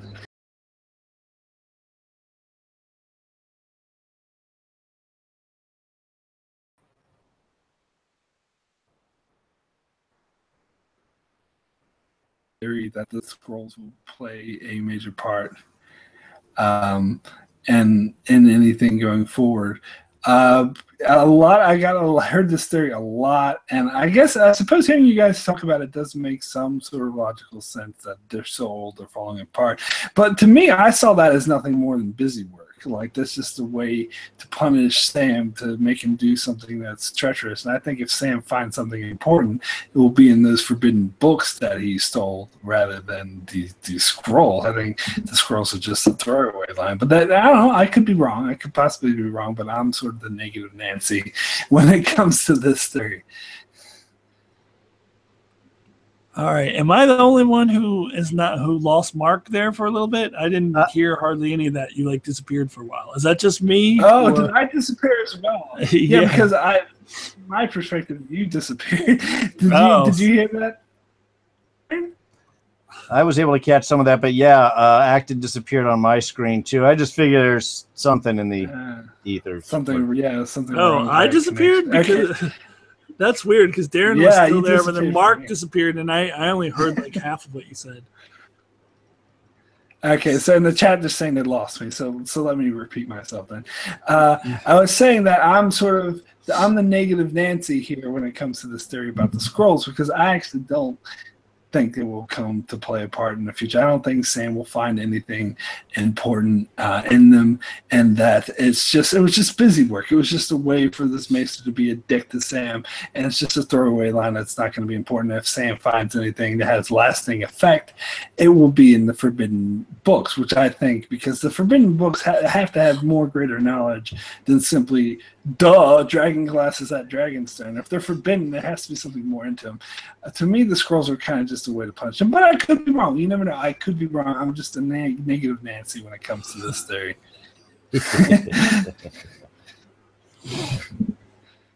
Yeah, I mean, I think, and to me, it doesn't matter if it's just the scrolls or the library. I think that's just nitpicking details. Sam needs to find something else out, is the whole point of this. Like, he didn't get kicked out of the Citadel yet because story-wise, he still has something else to learn. Whether it's from the scrolls or the Forbidden Library, I don't care. Like, it doesn't matter. I just have to say, Iron Shrine says scrolls have the secret recipe for poop soup. Oh. There you go. Cool. It looks the same going in as it does coming out. Okay, cool. So I think we can sort of start to wrap up our discussion here. Now, I talked a bit about this before we went on the air, but me and Apkin are actually going to want to stay on a bit longer to get into spoilers. So shortly after, we'll give you the warning. If you don't want to know about any of the production spoilers, the production leaks are very detailed of stuff that is definitely going to happen in the rest of the season that you may want to tune out now. And also will be Darrin. I'll say farewell to you now. Thank you so much for joining. It was so great to have you joining the conversation.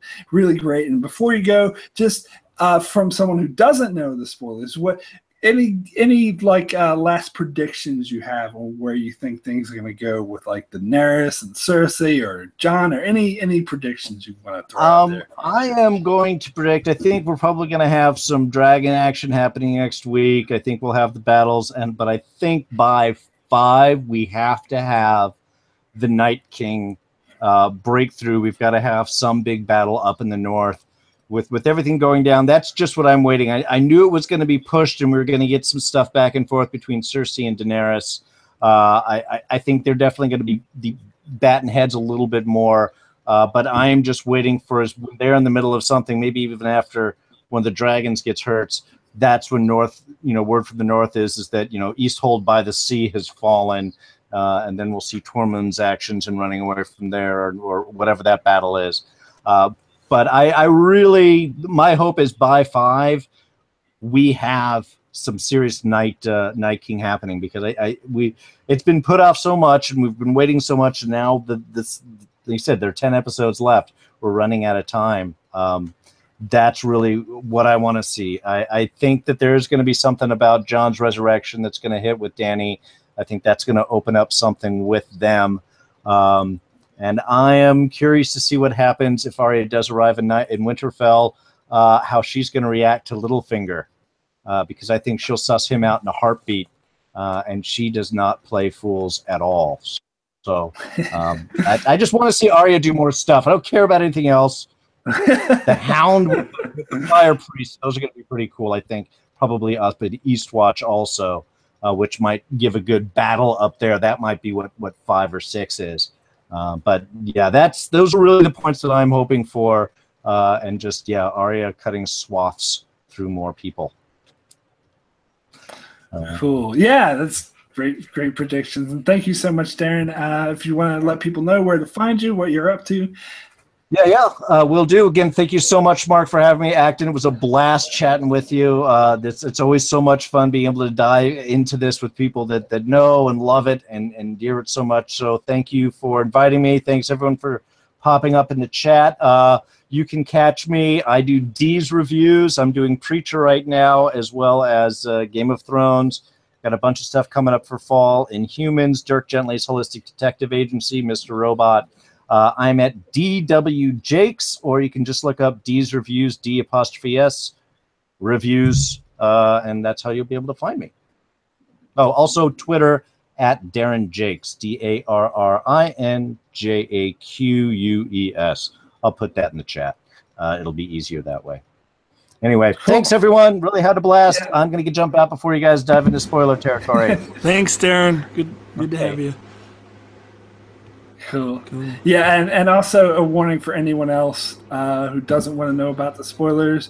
Now's the time to take off. Yeah. So these are some pretty detailed spoilers. So if you do not want to see them, leave now. Stop the video. Go do something else. But those of you who don't mind the spoilers, let's get going. Iron Throne, good job in the chat. He wrote, "Spoiler talk begins now," with the little what do you call those things? The loud. I don't even know what you call it. Yeah. Yeah. Good. Whatever.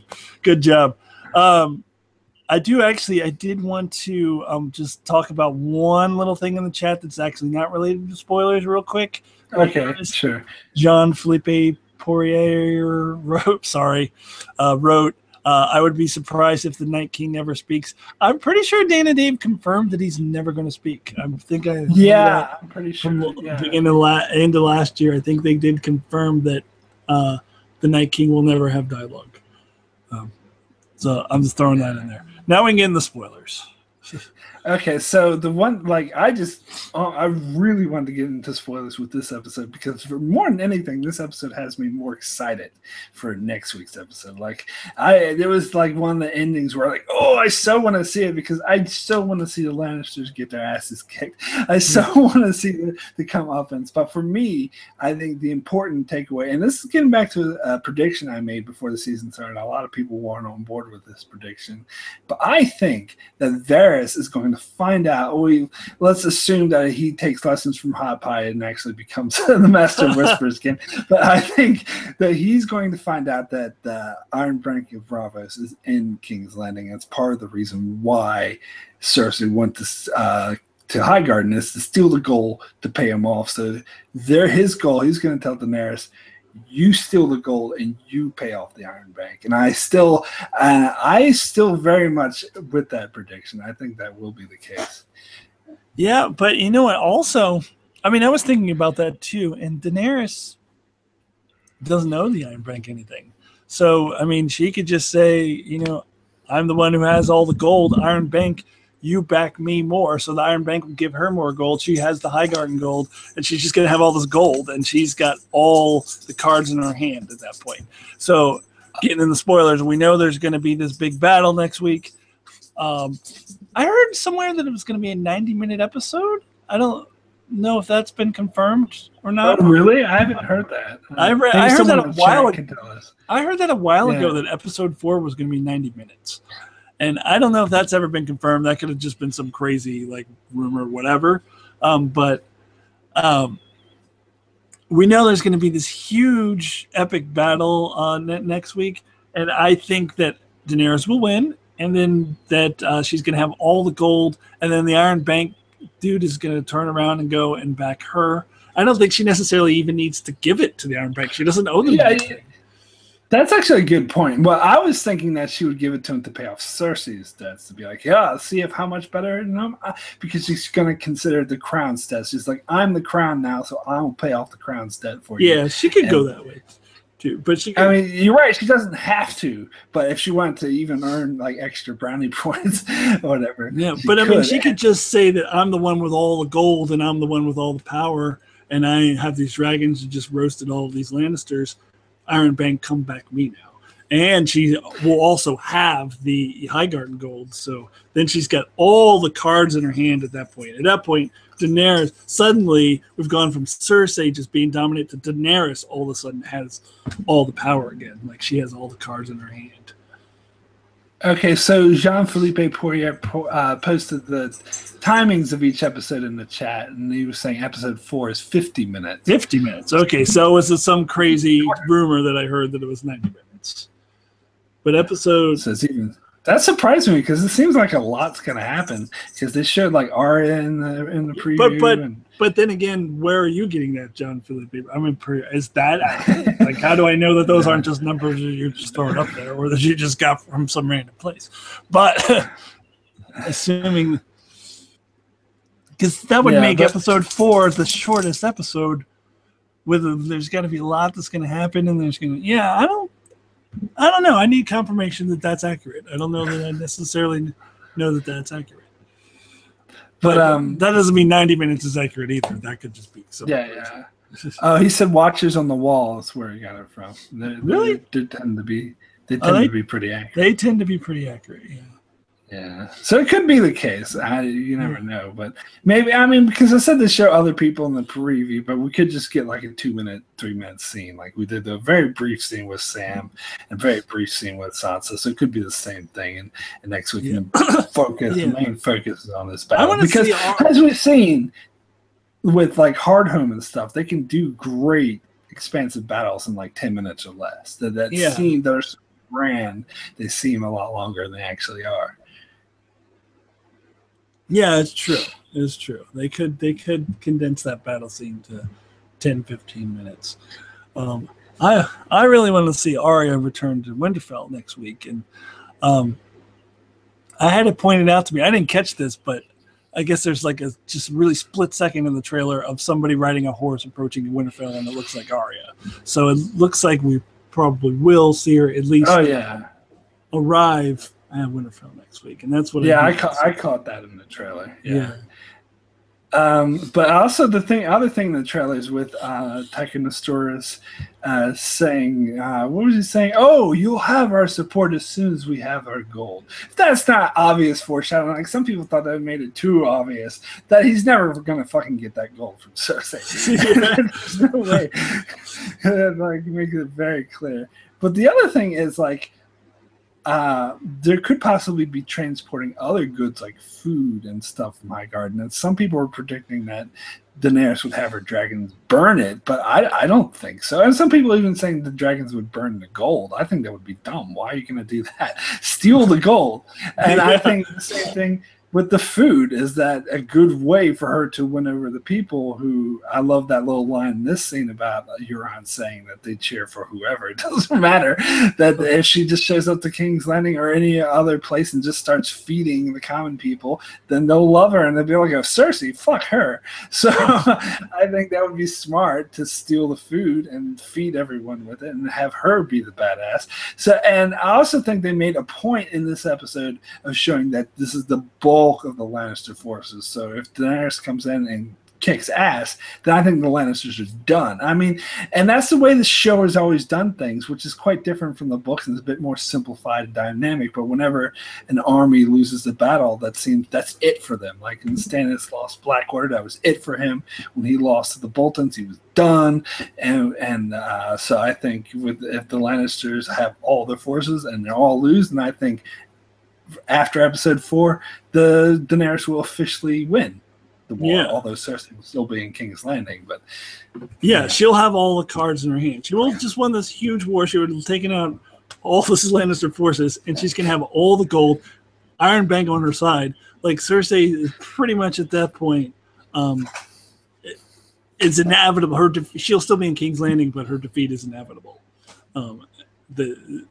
Which will be a really quick swing of the pendulum, because right now the pendulum is way up here on Cersei's side, but it's going to go really quickly all the way to the other side to Daenerys after this battle. And I'm curious to see the timing of this. Like, I mean, okay, I'm accepting of all these Littlefinger teleporters. I'm accepting of Jon getting to fall away from Winterfell to Dragonstone in one episode.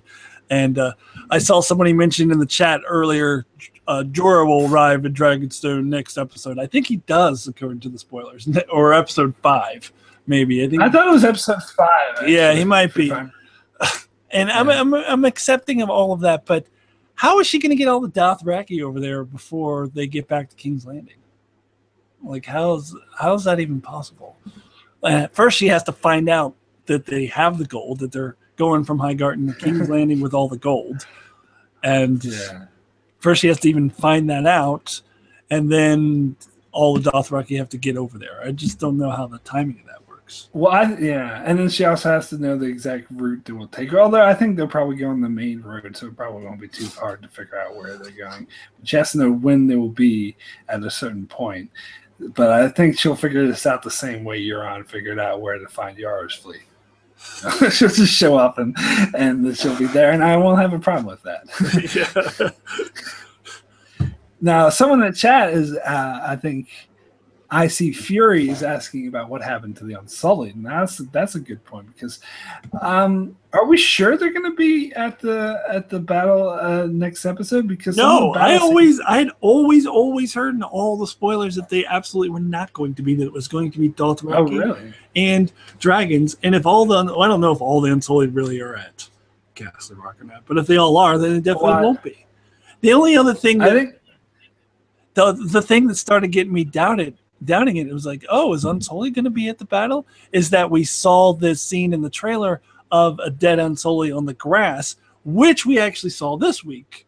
Yeah, I was going to bring that up. So that's the only thing that made me think, oh, maybe there will be Unsullied at this big battle, because we see a dead Unsullied lying in the grass, but that actually turns out to be at Castle Rock. So therefore, I'm back to what I originally heard, which was that it was going to be Dothraki and dragons, no Unsullied. So that's what I don't think the Unsullied is involved in this battle. Yeah, Colonel Doomsday is saying teleporter. I mean, I wouldn't put it past the show, to be perfectly frank. They're going a bit crazy with the teleporter. They're going a bit, but it's not just the teleporter. Oh, I'm sorry. Yeah, it's inconsistent. It's not just they get there fast. It's just inconsistent with everything, and that's still happening this season, so it wouldn't surprise me. Like, yeah, but it's not time. Yeah, go ahead. I'm just also like, how is Daenerys going to get word of the fact that they even have the gold from Highgarden? Like, how? Well, I had kind of a. Oh, right. Yeah, maybe she has a spy. I don't know. I mean, she clearly does. We see in the trailer when she's in the preview for next week. She's like, all these clever plans or whatever. No more clever plans. Like, maybe Varys actually starts doing his fucking job. Yeah. Oh no, I see Fury in the chat says Hot Pie tells Varys. That's how he finds out. Exactly. Hot Pie is going to send a raven down to Daenerys. Just so you know, the Lannisters took Highgarden. She's going to be like, thanks, Hot Pie. Yeah, I don't know. I don't know if I had that big of an issue. But someone in the chat earlier said the Unsullied are trapped. Oh, I see Fury. I'm not sure. I don't think they're trapped per se. They just have a long journey to cross the continent. And Jaime's assuming that the Lannisters will be back to full strength and will be able to sort of attack them on the way. And I think, as we see, that assumption is false. And that the Lannisters are going to be fucked. And there will be no position to stop the Unsullied from going wherever the fuck they want to go. Yeah, they just can't go back onto the sea, but there's nothing stopping them from going across land. And I'm also wondering, I'm still really, really curious how Edmure Tully is going to play into the season, because I remember reading a spoiler that he was going to be in the season, and I'm still very curious to see how he plays into it. And so I heard it pointed out that, and I had forgotten this, but that the last that we heard from Edmure Tully that he was going to be taken to Casterly Rock. So he should be there right now. But there's actually a line in the finale that contradicted that, where Walder Frey said, "Oh, Edmure's rotting in a cell at the Twins," which I thought was weird because that contradicted with him supposed to be at Castle Rock, or maybe he went to Castle Rock after that line. I don't know. But either way, I'm not sure, because they knew the Unsullied would come to Castle Rock and they emptied out anything important. So I think that would include Edmure. But I don't know. I was thinking maybe the Unsullied encounter him when they're traveling through the Riverlands and they come across him. And I don't know that I don't know that the Unsullied are necessarily going anywhere, though, because their mission was to hold Casterly Rock, and unless somehow Raven gets to them, that they should abandon that mission and now go across the continent. Well, Jaime was saying that they emptied the castle of provisions so that they would run out of provisions eventually. Yeah. Without support, but the thing is, I think they will get support, so they could stay there until Daenerys comes and brings the food from Highgarden. Yeah. Here you go. And we had a scene from the trailer of a dragon flying in the clouds, and it did make me wonder if Daenerys was going to fly all the way over to Castle Rock and give Grey Worm orders and say, "This is where I want you to go." Yeah, maybe. Could be. Because I don't think the Unsullied have a maester to receive ravens.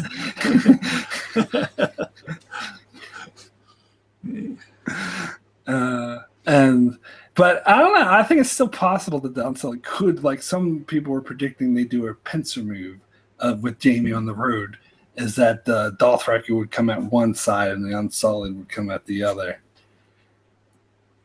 And with the teleporter, I think anything's possible. Yeah. Yeah. I'll have to see. have to see. I still think Grey Worm's gonna die, but yeah, me too. Yeah, we'll see. So, was there any other spoilers that you want to? No, I'm actually ready to wrap this thing up and get going. Cool. All right, cool. So, yeah, we'll go ahead and wrap this conversation up. Thank you guys so much for sticking with us right to the spoiler end. I noticed that the view count did go down, but that's good. I'm glad that some people who didn't want to hear spoilers didn't have to sit through them. But, yeah, thank you guys so much for watching. Thanks for checking it out. And, of course, you find me, Enchantment of Eternity, obviously, and I'll be covering Game of Thrones thrice a week until the end of the series. So, yeah, be sure to check me out for that. And also, Akton Tamko.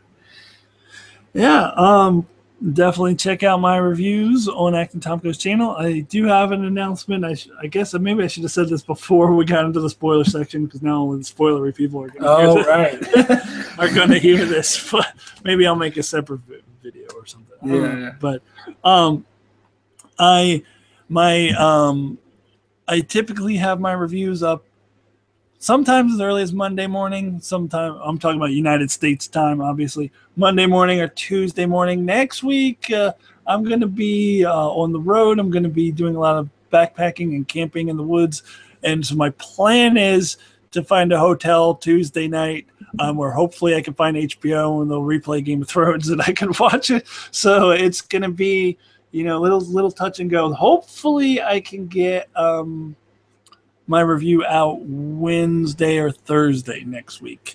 Otherwise, if I'm not able to, hook up next week, there may be there's a tiny chance that there would be no review for me next week, but hopefully that won't be the case. It'll just be a little late, like maybe Wednesday or Thursday of next week. My episode 4 review will be up on Akton Tamko's channel. And with all this traveling that I'm doing, I'm going to take a week off from the discussion with Enchantment of Eternity. And Mark, you can probably talk about who might be there in my place next week, or you already had one special guest scheduled. But I will be back on week 5, regularly scheduled reviews, regularly scheduled discussions. Just week 4 is a little dicey for me. Cool. Yeah. So next week we're having Max from Buzz Talks is going to be here with me. So basically, it'll probably just be the two of us. I might try to get a third guest if I can, but if I can't, whatever, it doesn't matter. It's good enough to talk to Max because he was really excited for this episode because he knew all about the spoilers as well. So yeah, we're gonna get all into this in a discussion next week. And Allison Fordyce in the chat asked, when will the discussion be? Well, because of all this sort of uncertainness and clamoring, I actually haven't worked that out yet. So I'll work that out with Max when there's best to do it. And maybe I'm imagining like Wednesday or Thursday or so, around the same time next week. But I'll let you guys know definitively by the time I do my review for that. So yeah, so be sure to check back here in Enchantment Eternity next week for me and Buzz Talks, and maybe a third guest, maybe not. We'll see. But anyway, yes, thank you guys so much for joining and sticking with us to the end. Thanks, Akton Tamko, and also our guest Darrin. And we will see you next time.